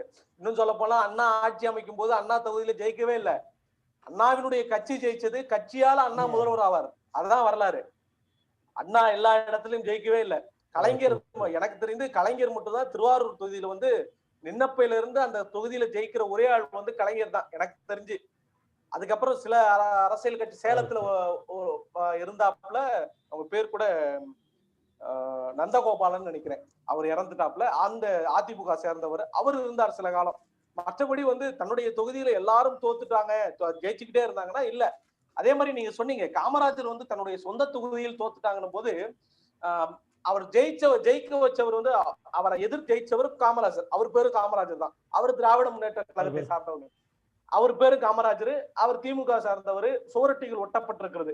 எப்படின்னு சொன்னா, படிக்காத காமராசரை ஜெயித்த படித்த காமராசர் அப்படின்னு சொல்லி சுவரொட்டிகள் ஒட்டுறாங்க. அப்ப வந்து அந்த பகுதிகளில் வந்து பெரியார் போறாப்புல. பெரியார் அந்த பகுதிகள்லாம் வளம் வரும்போது பாக்குறாங்க, திராவிட முன்னேற்ற கழகத்துடைய வேட்பாளர் காமராஜர் வந்து வெற்றி பெறாரு. இந்த சுவரொட்டிகள் பார்த்து உண்மையில் மனம் நொந்து போன பெரியார் சொல்லுகிறார், தயவு செய்து இந்த சுவரொட்டிகள்லாம் அகற்றிடுங்க, இந்த சுவரொட்டிகள்லாம் பிச்சு போட்டுருங்க, இந்த சுவரொட்டிய இப்படி போடுங்க, படிக்காத காமராஜரால் படிக்க வைக்கப்பட்ட படித்த காமராஜர் வெற்றி பெற்றார் அப்படின்னு போடுங்கன்னு சொல்றாரு. இதுதான் திராவிட சிந்தனையா நான் பாக்குறேன். அண்ணாவும் பெரியாரும் முன்வைத்த திராவிட சிந்தனையா நான் பாக்குறேன். நீங்க சொன்னது போல எல்லா தொகுதிகளும் எல்லாரும் வெற்றி பெற்றாங்கன்ற வரலாறு பெரும்பாலும் எல்லாருக்கும் இருந்ததே கிடையாது. குறிப்பா அண்ணாவுக்கு. அண்ணா அவர் இன்ன தொகுதியிலே தோத்தாரு. அவங்க கட்சி ஜெயிச்சதால தான் ஆட்சிக்கு வந்தார். அவர் எந்த தொகுதி தோற்கடிக்கப்பட்டது சரியா அதுக்கான தகவல் தெரியல. தெரிஞ்ச உறுப்பினராக தான் முதலமைச்சராகவே பதவியேற்றார். அப்படியா? சரி, ஓகே. அவர் தோற்கடிக்கப்பட்ட தொகுதிக்கு மட்டும் தெரியும். நான் உங்களுக்கு அதை எடுத்து உங்களுக்கு அனுப்புறேன் தோழர். நான் அனுப்புறேன். அதற்கான திரட்டுகள் இல்ல, மன்னிக்கணும். Okay sir, okay sir, okay. ஏன்னா வந்து நம்ம மக்களே நம்ப முடியாம இருக்கு, அதனாலதான். கண்டிப்பா அதனாலதான் நல்லது பண்றவங்க யாருமே வந்து நாட்டுல நிலைச்சு நிக்க மாட்டேங்கிறாங்க. இங்க நல்லது பண்றவங்கன்னு யாருமே கிடையாதுண்ணே. உண்மையே அதுதான். நல்லது இன்னும் பண்றவங்கள சில யாரு கேள்விகளுக்கு ஆட்சியில போயிடுவோம் சேர்க்கிறாங்க? கேள்விகளுக்கு போயிடுவோம் இன்னும் கருத்தியல் சார்ந்த கேள்விகளுக்கு நம்ம போயிடுவோம் அதுதான் ரோமியோ வேற யாராவது கேள்வி கேட்கறதா இருந்தா கேட்க சொல்லுங்க. நீங்க கேளுங்க சகோ. நீங்க யாராவது கேட்கறாருந்தா அவங்க குறுக்கிடட்டும். நீங்க கேளுங்க. சரி ஓகே. என்னன்னா இப்போ நீங்க சொன்னீங்க இல்லையா, இப்போ நண்பர் சொன்ன மாதிரி சூழ்நிலைகளுக்கு 2-3 கேள்வி சேர்த்து அப்படியே சொல்லிடுறேன், கேட்டுறேன். சூழ்நிலைகளுக்கு தகுந்த மாதிரி வந்து மாறுது, மாற்றம் கொள்வார் அப்படின்னா வந்து ஒரு கொள்கை வந்து சூழ்நிலைகளுக்கு ஏற்ற மாதிரி, இப்போ நீங்க கம்யூனிசம் அப்படின்னு நம்ம சொல்லும்போது சூழ்நிலைகளுக்கு ஏற்றது போல் அது மாற முடியாது. அதோட அடிநாதம் ஒன்னாதான் இருக்கும். அது மாதிரி இப்ப நீங்க அண்ணாயிசம்னு பேர் வச்சிருக்கீங்க. அண்ணாயிசம் நீங்க வந்து அண்ணாவின் நிலைப்பாடு அப்படின்னு சொன்னா அது ஒவ்வொரு காலகட்டத்துக்கு ஏற்ற மாதிரி சூழ்நிலைகளுக்கு ஏற்ற மாதிரி மாறுறதுக்கான வாய்ப்பு இருக்கு. நீங்க அண்ணாயிசம்னு ஒண்ணு சொல்லும் போது அதை எப்படி நம்ம ப்ரூவ் பண்ண முடியும்? நீங்க அதை எப்படி ப்ரூவ் பண்றீங்க? நீங்க வந்து வெறுமனே அண்ணாவினுடைய நிலைப்பாடுகளை சொல்ல வேண்டாம். நான் சொல்றது என்னன்னா ஒரு இசம் நீங்க சொன்ன பின்னாடி ஒரு இசம் நீங்க பயன்படுத்தும் போது அதோடைய மிகப்பெரிய ஆய்வுகள், ஒரு ஒரு ஒரு விஷயங்களை பற்றி ஆய்வுகள் பண்ணி அதற்கான ஒரு ஒரு கொள்கையோ ஒரு கொள்கையை செயல் திட்டங்களை முன்வைக்கும் போது அந்த அந்த செயல் திட்டங்கள் மூலமா இவங்களுடைய கனவு நினைவடையும்ன்ற அளவுக்கான அந்த அந்த ப்ரூவ் பண்றதுக்கான சூழ்நிலை, அந்த ப்ரூவ் பண்றதுக்கான விஷயம் வந்து இந்த அண்ணாயிசம் அப்படின்றதுல இருக்கா? உங்களால ப்ரூவ் பண்ண முடியுமா? உங்களாலையும் நான் சொல்லல, உங்களை நோக்கி நான் கேள்வி வைக்கிறேன்னு நினைக்கிறேன்.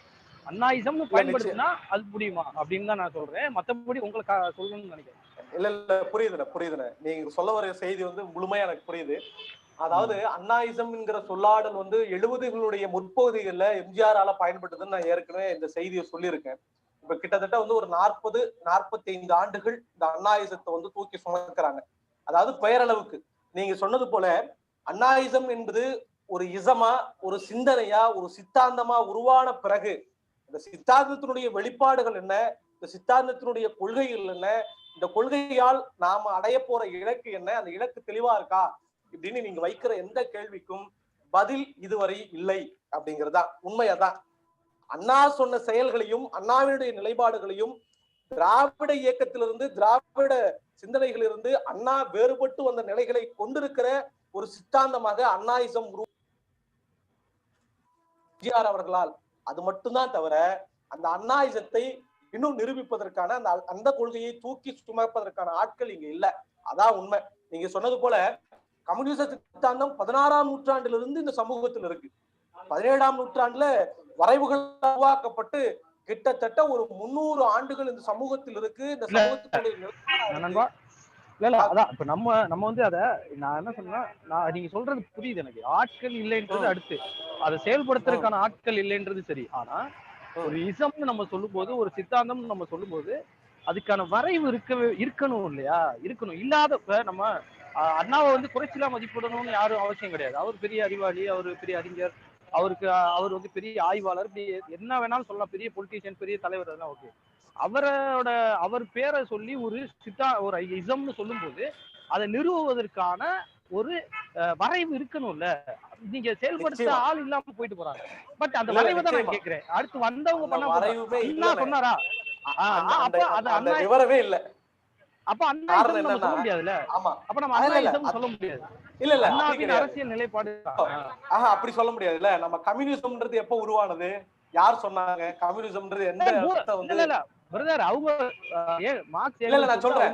இல்ல தவறா நினைக்காதீங்க. நான் சொல்றது ஒரு உதாரணத்தோட சொன்னா உங்களுக்கு புரியுன்றதுனால, மூலதனம்ங்கிற நூலை தாண்டி அதுக்கு முன்னாடி இந்த கம்யூனிசம் இருக்கு. கம்யூனிசம்ங்கிற சித்தாந்தம் இதுதான் தெரியாம பல நூற்றாண்டுகளா நம்மளை கடந்து வந்துகிட்டே இருக்கு. அப்படி இருந்ததுதான் ஒரு வரைவுக்குள்ள கொண்டு வர்றாங்க. கம்யூனிசம்ங்கிற ஒரு சித்தாந்தத்துக்கான ஒரு வரைவை கொண்டு வந்து ஒரு பார்டர் லைனை உருவாக்கி இதுதான் கம்யூனிசம்ங்கிற ஒரு கொள்கையை வந்து முன்வைக்கிறாங்க. அப்படி அந்த கட்டமைப்புக்கு இன்னும் அண்ணாயிசம் வரல.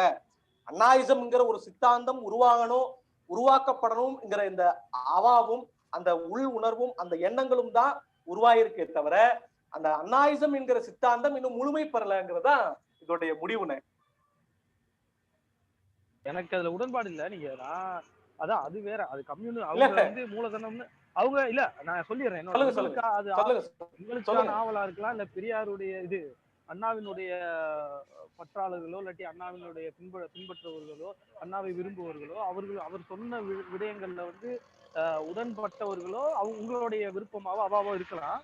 பட் காமனா ஒரு சித்தாந்தம் என்பதுக்கான வரைவுகளும் அது அவரே கிரியேட் பண்ணல அப்படிங்கிற மாதிரி தான் என்னுடைய நிலைப்பாடு. இல்ல, ஆமா, நிச்சயமா நீங்க சொன்னது போல அண்ணாயிசம்ங்கிற சொல்லாடல அண்ணாவே சொல்ல. முதல்ல அண்ணா அந்த அந்த அந்த அந்த கொள்கைகளை வந்து என்னுடைய கொள்கைக்கு வாங்கன்னு அண்ணா சொல்ல. அண்ணாவுடைய கொள்கை எல்லாம் பெரியாருடைய கொள்கைகள், பகுத்தறிவு கொள்கைகள். அதை தாண்டி அதுவும் இந்த சமூகத்துக்கு இப்போ என்ன தேவைப்படுதோ அதை சேர்த்துதான் அண்ணா பார்த்தார். அப்படி நீங்க சொன்னது போல இந்த சித்தாந்தமா உங்களால ஏத்துக்க முடியாதுன்னு நிச்சயமா ஒவ்வொருத்தருக்கும் ஒவ்வொருடைய நிலைப்பாடுகள் இருக்கும், ஒவ்வொருத்தருடைய எண்ணம் வேறுபடும். என்னை பொறுத்த வரைக்கும் அண்ணாயிசம் என்கிற இந்த சித்தாந்தம் இந்த சமூகத்துக்கு தேவைப்படுகிற ஒரு சித்தாந்தம். இன்னைக்கு இல்லைனாலும் சில நூற்றாண்டுகள் கழித்து இந்த அண்ணாயிசம் என்கிற சித்தாந்தத்தை மக்கள் ஏத்துக்குவாங்கன்னு நான் நம்புறேன். நீங்க சொல்லக்கூடிய நம்ம எல்லாருக்கும் தெரிந்த கம்யூனிச சித்தாந்தமா இருக்கட்டும், தமிழ் தேசியம், அதுவும் ஒரு பெரிய சித்தாந்தங்கள் தான். ஆனா வரைவுகள் அப்படின்னு சொன்னா கம்யூனிசத்தை தாண்டி சில யூதர்கள் தங்களுக்கு ஒரு வரைவுகளை வச்சிருக்காங்க தங்களுக்குள்ளே. தமிழ் தேசியத்துக்குன்னு தமிழ் தேசியம் பேசுபவர்கள் எல்லாம் ஒரு வச்சிருக்காங்க. பெரியாரியம்னு பெரியாரை சார்ந்து பகுத்தறிவை கொள்கைகளை கொண்டிருக்கிற பெரியார் பற்றாளர்கள் ஒரு சித்தாந்தத்தை வச்சிருக்காங்க. அப்படி அண்ணாவினுடைய பற்றாளர்களும் அண்ணாவின் வழிவந்தவர்களும் ஒரு சித்தாந்தத்தை வைத்திருக்கிறோம். இந்த சித்தாந்தம் நிச்சயம் இப்ப இல்லைனாலும் சில நூற்றாண்டுகள் பிறகு இந்த மக்களுக்கு தேவைப்படுகிற ஒரு சித்தாந்தமாக மாறும் அப்படிங்கிறதுதான் என்னுடைய கொள்கை. சித்தாந்தமா உருவானுச்சா அதுக்கான வரைவுகள் இருக்கானா 100% இல்லை. எல்லா சித்தாந்தமும் ஒரு புள்ளியிலிருந்து தொடங்கும். அந்த புள்ளியிலிருந்து தொடங்கி 40 ஆண்டுகளும் இந்த சித்தாந்தத்தை சுமந்து ஒரு கிட்டத்தட்ட ஒரு 4-5 தலைமுறையை கடந்து நான் பேசிட்டு இருக்கேன் அண்ணாயிசம்ங்கிற இந்த சித்தாந்தத்தை. இன்னும் ஒரு 10 தலைமுறை கழித்து என்னுடைய சந்ததியின் யாராவது ஒருத்தர் பேசுனாங்கன்னா அதுவே இந்த சித்தாந்தத்தினுடைய வெற்றியா நான் பார்க்கிறேன். பரவாயில்ல, மாற்று கருத்துக்கள் அடுத்தவங்க கேளுங்க. உங்க இந்த ஒரு சூடான விவாதத்தோட ஒரு சூடான கேள்வியும் கூட. இப்போ அண்ணா அவர்கள் சொன்ன கருத்தியல்ல நீங்க பேசினப்ப தமிழர் அப்படிங்கிற அந்த அடிப்படையில இன்னும் சொல்ல போனா அண்ணாவுடைய தமிழ் வந்து எல்லாருக்கும் தெரியும். அவர் வந்து தமிழர் கூட்டத்தை இளந்தமிழ் இலக்கிய கழகம் வச்சிருக்கீங்க. அவர் இளந்தமிழர் கூட்டத்தை பார்த்து சிங்கம் நிகர்த்த காளைகள் என்று கடிதம் எழுதியவர். அப்போ அவருடைய வரையறையின்படி தமிழர் யார் என்று இப்போ கேட்கக்கூடிய கேள்விகள் உங்களுக்கு தெரியும். சமூக வலைதளங்கள்ல இன்னும் பொது விவாதங்கள்ல யார் தான் யார் தமிழர், இங்க சாதியின் அடிப்படையிலா, தாய்மொழியின் அடிப்படையிலா, அல்லது இங்க தமிழர் நாட்டுக்குள்ள வாழ்றதின் அடிப்படையிலா, அல்லது இங்க இத்தனை ஆண்டுகள்ல இருந்து இருந்தவங்க, இப்ப இவங்கள யார் தமிழர், தமிழ் பேசுகிற எல்லோரும் தமிழரா? அப்ப இந்த மாதிரியான வரையறை அண்ணா எங்கேயும் குறிப்பிட்டிருக்கிறாரா, அல்லது அண்ணாயிசத்தினுடைய பரிமாணங்கள் ஏதேனும் ஒன்றாக நீங்கள் அதை எங்களுக்காக வெளிப்படுத்தி காட்ட முடியுமா? தொடர் நிச்சயமா அண்ணாவினுடைய காலத்துல வந்து யார் தமிழர் என்கிற கேள்விக்கான சூழலே எழல தொடர். அதுதான் உண்மை. இப்போ நான் யாருன்னு நீங்க என்ன கேள்வி கேட்டாதான் நான் சொல்லவே முடியும். அண்ணாவினுடைய காலத்துல யார் தமிழர்கள் என்ற கேள்விக்கான சூழல் எழல. திராவிட நாடுங்கிற சித்தாந்தத்துக்கான சூழல் இருந்தது. திராவிட நாட்டை பேசுறாங்க. திராவிடர்கள் யாருன்னு அப்ப கேட்டிருந்தா அதுக்கான பதில் சொல்லியிருப்பாங்க எல்லாரும். பகுத்தறிவாளர்கள் யாருன்னு கேட்டிருந்தா அதுக்கான பதில் வந்துருக்கு. அப்ப அண்ணா இருந்த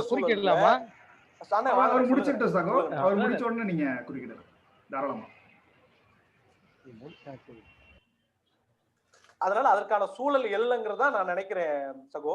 இப்ப இருக்கிற இந்த சூழல், அதாவது இந்த கேள்வியே முதல்ல தப்பு. யார் தமிழருங்கிறதே தப்பு. குமரிகண்டம் தொடங்கிய காலத்திலிருந்து நீங்க இவர்தான் தமிழர்னு யாரையுமே சொல்ல முடியாது. ஆதித்தமிழர்கள் தொடங்கி யார் தமிழர்னே சொல்ல முடியாதுங்க. அதுதான் உண்மை. தமிழர் அப்படிங்கிறது ஒரு சாதிய ரீதியிலோ ஒரு கொள்கையின் அடிப்படையிலோ ஒரு மொழியின் அடிப்படையிலோ உருவாக்கவே முடியாது. இப்போ கம்யூனிசம் எப்படி ஒரு உணர்வா இருக்குதோ இந்த எல்லா உணர்வுகளுக்கும் மேலோங்கிய ஒரு உணர்வாதான் தமிழர் என்கிற அந்த உணர்வு வந்து நம்ம பார்க்கிறோம். ஒரு குறிப்பிட்ட கலாச்சாரத்தை, ஒரு பண்பாட்டை, அதை பின்பற்றுகிற ஒரு கூட்டத்தை தமிழர் என்று பொதுவா நம்ம சொல்றோம். நீங்க இந்த தமிழகம் இல்ல, உலகில் இருக்கிற எந்த ஒரு கலாச்சாரத்தை நீங்க எடுத்து பாருங்க, இதுல இருந்து ஏதோ ஒரு எச்சம் வந்து அங்க இருக்கும், இல்ல அதுல இருந்து ஏதோ ஒரு எச்சம் இங்க இருக்கும். அப்படி எல்லா கலாச்சாரத்தினுடைய எச்சங்களையும் கொண்டிருக்கிற ஒரு சமூகமாக, ஒரு இனமாக தமிழினம் இருக்கிறது. இப்படி இருக்கும்போது நீங்க எப்படி ஒரு சாதியிலையும் ஒரு மதத்திலையும் யாரையுமே வந்து சொல்லிட முடியுங்கிறத என்னுடைய கேள்வி. அதனால தமிழருங்கிற இந்த வரைபாடு பொதுவா வந்து யாரையுமே அந்த வரைவுக்குள்ள கொண்டு வர முடியாது. எல்லாரும் தமிழர்கள் தான். தமிழை நேசித்து, தமிழை சுவாசிக்கிற, தமிழை பேசுகிற, தமிழ் உணர்வை கொண்டிருக்கிற, தமிழ் பண்பாட்டை, தமிழ் கலாச்சாரத்தை பின்பற்றுகிற ஒவ்வொருத்தரும் என்னை பொறுத்த வரைக்கும் தமிழர்கள் தான். அப்படிதான் நான் நினைக்கிறேன். கண்டிப்பாக. திரு சகோ, நீங்க குறுக்கிட விரும்புனீங்க. கார்த்திகராஜ சகோ. இல்ல அப்பவே இல்லைன்னு சொல்றாரு இல்லையா நண்பர், அப்படிலாம் இல்ல. அப்ப இருந்துச்சு. மாப்போசியா இருக்கட்டும், இல்லைன்னா அவரு சிவந்தி ஆதித்தனாரா இருக்கட்டும், தமிழ் தேசியம் நடத்தினவர்கள், அப்ப அவங்களுக்கு இவங்க திராவிட ஈவன் பெரியாருக்கும் அவங்களுக்கு நடந்த உரையாடல்கள் இல்லாட்டி விவாதங்கள் இல்லை கருத்து முரண்களே வந்து சொல்லும். அப்ப இல்லைன்னா கிடையாது, அப்பவும் இருந்துச்சு. அது அப்ப இல்லைன்னா இல்ல, அப்ப இருந்துச்சு. இல்ல சூழல் இருந்ததுன்னு அண்ணா கிட்ட இல்ல, அண்ணா கிட்ட அந்த சூழல் இல்லன்னு சொல்றேன். அண்ணா கிட்ட இருந்துச்சு, அண்ணா கிட்ட இருந்துச்சு. நீங்க திராவிடர் கழகம்னு இல்ல ஒரு நிமிஷம், அதாவது திராவிடர் கழகம்னு பேர் வைக்கிற அந்த கூட்டத்திலேயே அண்ணாவினுடைய பதில் இருக்கு. அண்ணா பேசிய விஷயங்கள் இருக்கு, அண்ணாவினுடைய பார்வை இருக்கு. அந்த கூட்டத்திலேயே வந்து அவர் பேரு நான் மறந்துட்டேன், தமிழர் கழகம்னு வைக்கணும், திராவிடர் கழகம்னு தேவையில்லைன்னு சொல்லும்போது அந்த உரையாடல்கள்லயும் அண்ணாவினுடைய நிலைப்பாடு இருக்கு, இல்லாமலாம் இல்ல, இருக்கு, அது இருக்கு. இல்ல என்ன நிலைப்பாடு சொல்லியிருக்காரு அவரு? இப்போ அவர் வந்து கியா பே விஸ்வநாதம் ஐயா அவர் தான் வந்து அதை எழுப்புனதாக சொல்லப்படுது. அதை வந்து இப்போ இருக்கக்கூடிய ஆட்கள் சுபவீர பாண்டியன் அவர்கள் எல்லாமே அதை மறுத்து இருக்கிறாங்க. ஆனா இப்ப அண்ணாவுடைய நிலைப்பாடு என்னவா இருந்ததுன்னு நீங்க நினைக்கிறீங்க சார்? என்ன அவ கால்டுவெல், அதாவது அதுக்கு முன்னாடி வந்து அந்த உரையாடல்கள்ல கால்டுவெல்லுடைய அந்த ஒப்பிலக்கணம் இருக்கு இல்லையா, அதை அறிமுகப்படுத்தி அதுக்கு அதை ஒரு ஆதாரமாக சொன்னதே, அதை வெளிக்கொண்டு வந்ததே, அதாவது அந்த புத்தகத்தை வெளிக்கொண்டு வந்தவர் அண்ணான்னு சொல்லல, அந்த கருத்தியலை வெளிக்கொண்டு வந்தவர் அண்ணா. அந்த இதுலயே திராவிடம் தமிழ் தான் வந்து திராவிடம் என்ற தமிழம், திராவிடம் என்ற திரிபானது அப்படி அந்த விளக்கம் சொன்னதே வந்து அந்த புத்தக இது மாதிரி இருக்கு, ஒப்பிலக்கணம்னு ஒண்ணு இருக்கு, அதுல நம்ம திராவிடம்ன்ற பெயர் இருக்கு, அதை நம்ம பயன்படுத்தி கொள்ளலாம் அப்படின்ற சொன்னதே அவர் தான். அந்த நிலைப்பாடு தான் அவருடைய நிலைப்பாடு. கண்டிப்பாக. இப்போ என்னுடைய கேள்விகள் முடிஞ்சிருச்சு. நான் தாராளமா தயாளன் அவர்கள்ட்ட விட்டுறேன். அடுத்த செஷன் நம்ம நன்றி.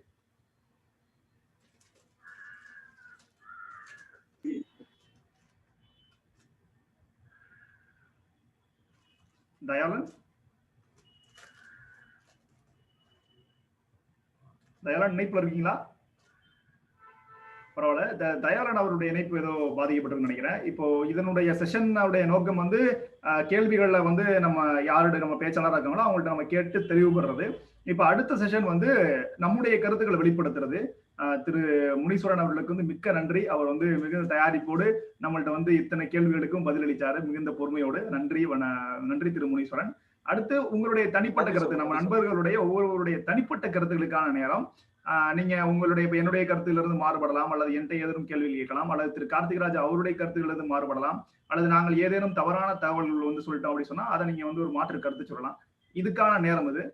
அதனால நண்பர்கள் யாருக்கேனும் அது மாதிரியான கருத்துக்களோ கேள்விகளோ விவாதங்களோ இருந்தால் தாராளமாக முன்வைக்கலாம். திரு அண்ணாயிசத்தை அவருடைய வாழ்க்கையை பற்றி கூட நீங்க சில கருத்துக்களை முன்வைக்கணும் வைக்கலாம். அண்ணாயிசத்தை பத்தின ஒரு உங்களுடைய பார்வையையும் முன்வைக்கலாம். வணக்கம் சார், நான் பிரேமச்சந்திரன். வணக்கம் சார்.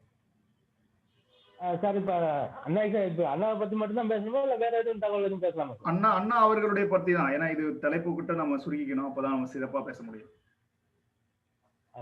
இல்ல நான் என்ன கேட்டேன்னா வந்து இந்த சட்ட மசோதான்னு சொல்லி இப்ப இந்த விவசாய சட்ட மசோதான்னு சொல்லி விவசாய சட்ட மசோதாவை பத்தி நம்ம அடுத்த கட்டம் ஏற்கனவே நம்ம கூட்டங்கள்ல பேசியிருக்கோம். நம்ம அடுத்த கூட்டத்திலையும் நம்ம கூட நம்ம அதை பேசலாம். அதை நான் எடுத்துக்கிறோம்.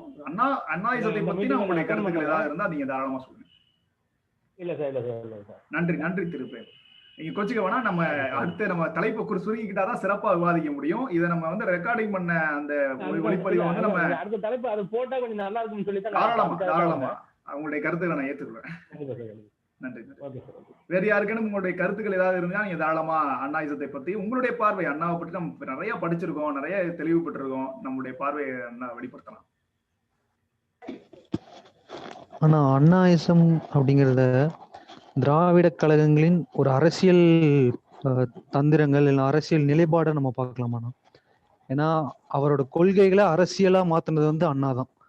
ஸோ அந்த நிலைப்பாடுல நம்ம அண்ணாயிசத்தை நோக்கலாமா, இல்லை அது வந்து கரெக்டா இருக்குமா அப்படின்னு ஒரு கேள்விகள் இருக்கு.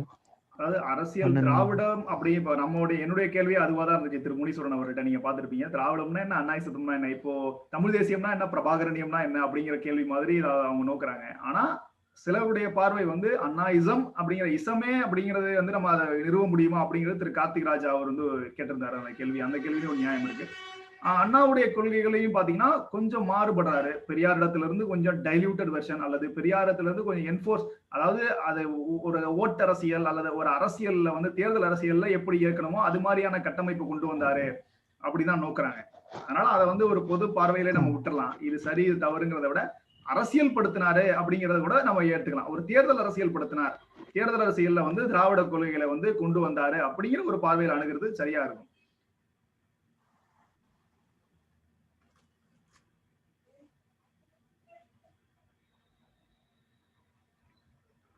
பரவாயில்ல.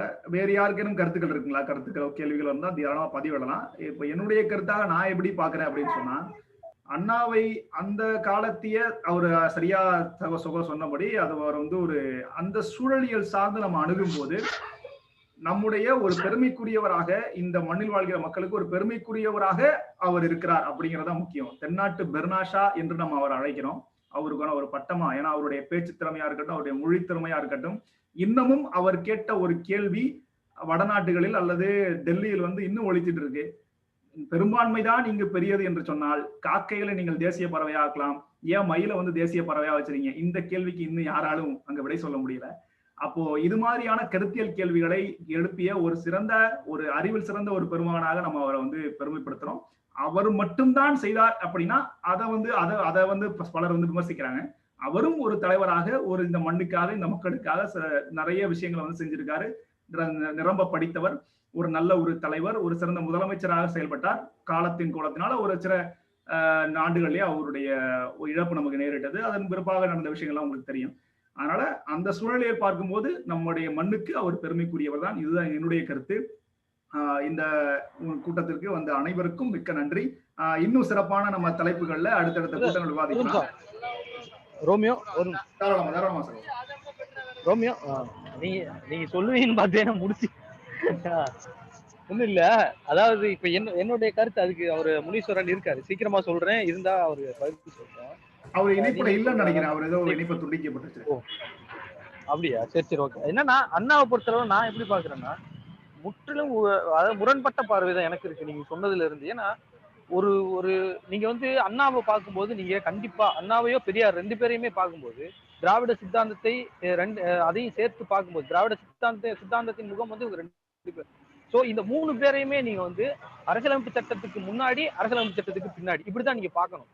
இவங்களுடைய அரசியல் நிலைப்பாடவே நம்ம பார்க்கணும்னு நினைக்கிறேன். எப்படின்னா அதாவது அப்படின்னா என்ன அர்த்தம்னா, ஆங்கிலேயர்களிடம் இந்தியா ஒரு நாடாக இல்லாத போது அவர்களுடைய நிலைப்பாடு, ஆங்கிலேயர்களிடமிருந்து சுதந்திர விடுதலை பெற்று இந்தியா ஒரு சுதந்திர நாடாக உருவான பிறகு இவர்களுடைய நிலைப்பாடு, இப்படிதான் நீங்க பார்க்கணும்.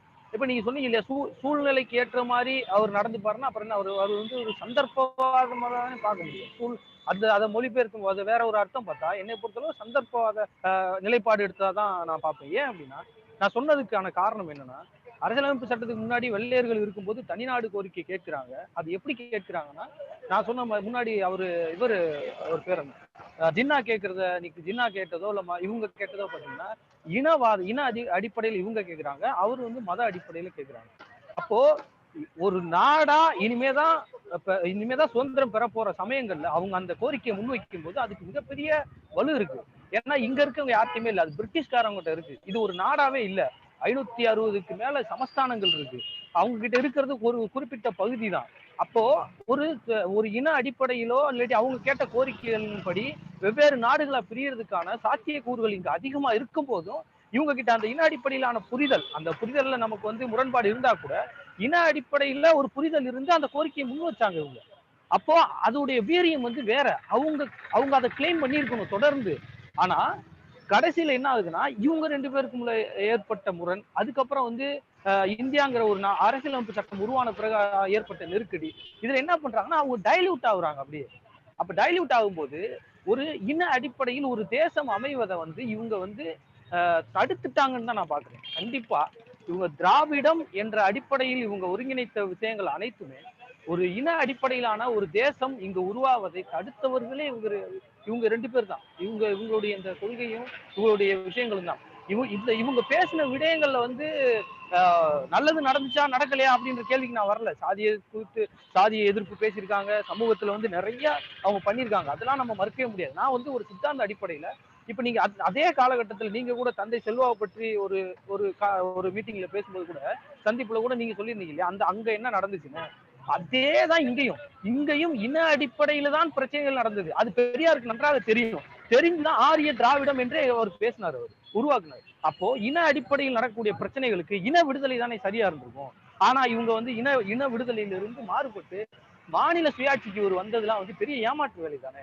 அப்ப இன்னொரு விஷயம் என்னன்னா, எனக்கே தெரியாது, இன்னைக்கு இந்த கூட்டத்துக்காக தான் நான் ஒரு புத்தகம் படிக்கும் போது அந்த 62 தகவல் எனக்கு இப்பதான் தெரியும். ஏன்னா ஒரு 10 ஆண்டு அரசியலமைப்பு சட்டம் வந்ததுக்கு பிறகாலே இவர் வந்து அந்த கோரிக்கையை விட்டுட்டாரு அப்படின்னு நான் நினைச்சேன். அவர் விடல, 62 வரைக்கும் அந்த கோரிக்கையில வந்து வச்சிருந்திருக்காரு அண்ணா. அப்ப நான் என்ன கேக்குறேன்னா, 62 வரைக்கும் இந்த மாநில சுயாட்சி கேட்கும் போது 62களுக்கு அப்புறம் அந்த 10 ஆண்டுகளுமே இந்த அரசியலமைப்பு சட்டத்தை நன்கு படித்திருப்பார், நன்கு உள்வாங்கி இருப்பார். யாரு? அண்ணா. அவர் வந்து ஒன்றும் அறிவற்ற, அவர் வந்து சாதாரண அறிவு உள்ளவர்லாம் கிடையாது, அவர் மிகப்பெரிய அறிவாளி. அப்போ இந்த அரசியலமைப்பு சட்டம் முழுக்க முழுக்க ஆரிய இனத்துக்காக அவர்கள் பேசிய அரசியலுக்கு எதிராக இருக்கு. இதுல வந்து நீங்க சுயாட்சி கேட்கவே முடியாது என்பது அவருக்கு நல்லாவே தெரியும். தெரிந்திருந்தும் ஒரு ஏமாற்று ஒரு கோரிக்கை, இவர்கள் வந்து ஒரு பதவி அரசியலை நோக்கி ஒரு கட்டம் வந்துட்டோம், இனி வேற வழி இல்லை அப்படின்றதுக்காக கைவிட்டுட்டார்களோ என்ற அச்சம் கூட எனக்கு இருக்கிறது. அது மிக நீண்ட உரையாடல், அது வந்து பெரிய உரையாடலா போகணும், இல்லைன்னா தனிப்பட்ட முறையில குற்றம் சாட்டுற மாதிரி ஆயிடும். அதனால இவங்க வந்து இங்க ஒரு இன அடிப்படையிலான இன விடுதலை பெற்று இன அடிப்படையிலான ஒரு தேசம் அமைவதையும் சரி, அமைஞ்சிருக்க வேண்டியதையும் சரி, அதற்கான கோரிக்கைகள் மழுங்கடிக்கப்பட்டதுக்கும் சரி, இவர்கள் தான் காரணம்.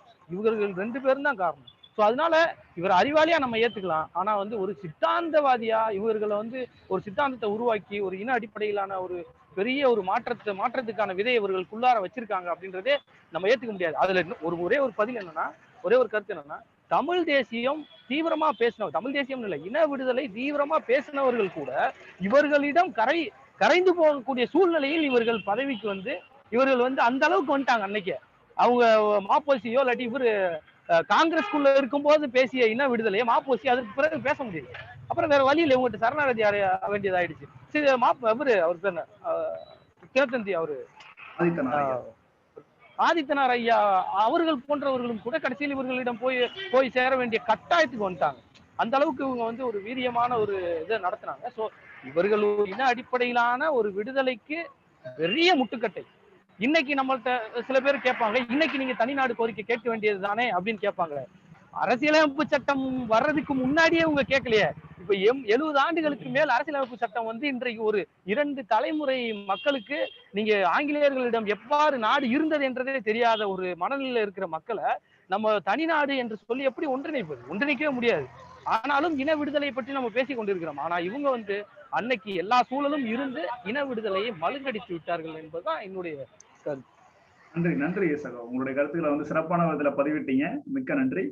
மற்ற நண்பர்களுக்கும் வந்து உங்களுடைய நேரத்தை வந்து இதுக்காக செலவிட்டு கண்டிப்பா தொடர்ந்து கவனிச்சிங்க. நம்மளுடைய நோக்கமே ஒன்றுதான், தொடர்ந்து பேசுவோம்.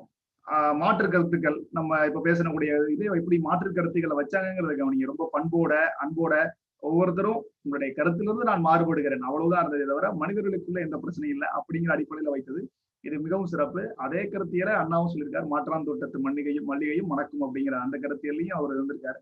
அப்போ நம்முடைய அறம்பொருள் அரசியல் வட்டத்தினுடைய நோக்கமே இது மாதிரியான ஒரு வாதங்களை எழுப்புவதுதான் ஒவ்வொரு தலைப்புலையும். அதன் மூலமா ஏதேனும் ஒரு வார்த்தைகள், இப்ப நான் வந்து திரு ஆதித்தனார் ஐயான்னு சொன்னேன், அப்ப ஆதித்தனார் ஐயா பத்தி நீங்க படிக்கணும்னு நினைச்சீங்கன்னா யாராவது போய் அதை படிப்பாங்க. அப்ப இது மாதிரியான அரசியல் விழிப்புணர்வை ஏற்படுத்துவது, அரசியல் ரீதியாக இளைஞர்களை தயார்படுத்துவது, இதுதான் என்னுடைய நோக்கம். இதை ஒரு பயிற்சி பாசறையா வச்சுக்கோங்க. உங்களுக்கு ஏதேனும் இந்த தலைப்புகள்ல பேசினா நல்லா இருக்கும், நான் இந்த தலைப்புகள்ல படித்து நான் அதை பேசுறேன் அப்படின்னு நீங்க சொன்னோம்னு நினைச்சீங்கன்னா நீங்க தாராளமா எங்களை தொடர்பு கொள்ளலாம். இந்த காணொலியும் யூடியூப்ல வந்து நம்ம வந்து பதிவிட்டுருவோம். அதை வந்து நீங்க தொடர்ந்து உங்களுடைய நண்பர்கள் யாராவது இதுல பார்ட்டிசிபேட் பண்ணணும் இல்ல நான் பார்க்கணும்னு நினைச்சாங்கன்னா தாராளமா அவங்களுக்கு நீங்க பகிர்ந்துக்கலாம். உங்களுடைய வருகைக்கு கருத்து பதிவிற்கு மிக்க நன்றி. தொடர்ந்து எங்களோட பயணிக்கலாம். நீங்க எங்களோட தொடர்பு கொண்டீங்கன்னா இதனுடைய உறுப்பினர் சேர்க்கைக்கு வந்து தொடங்குறோம் அடுத்த வாரத்துல இருந்து. நீங்க அதுலயும் கூட பங்கு பெறலாம். உங்களுக்கான தொடர்புகள், உங்களுக்கான அழைப்புகள் வந்து கண்டிப்பா வரும். நன்றி, வணக்கம்.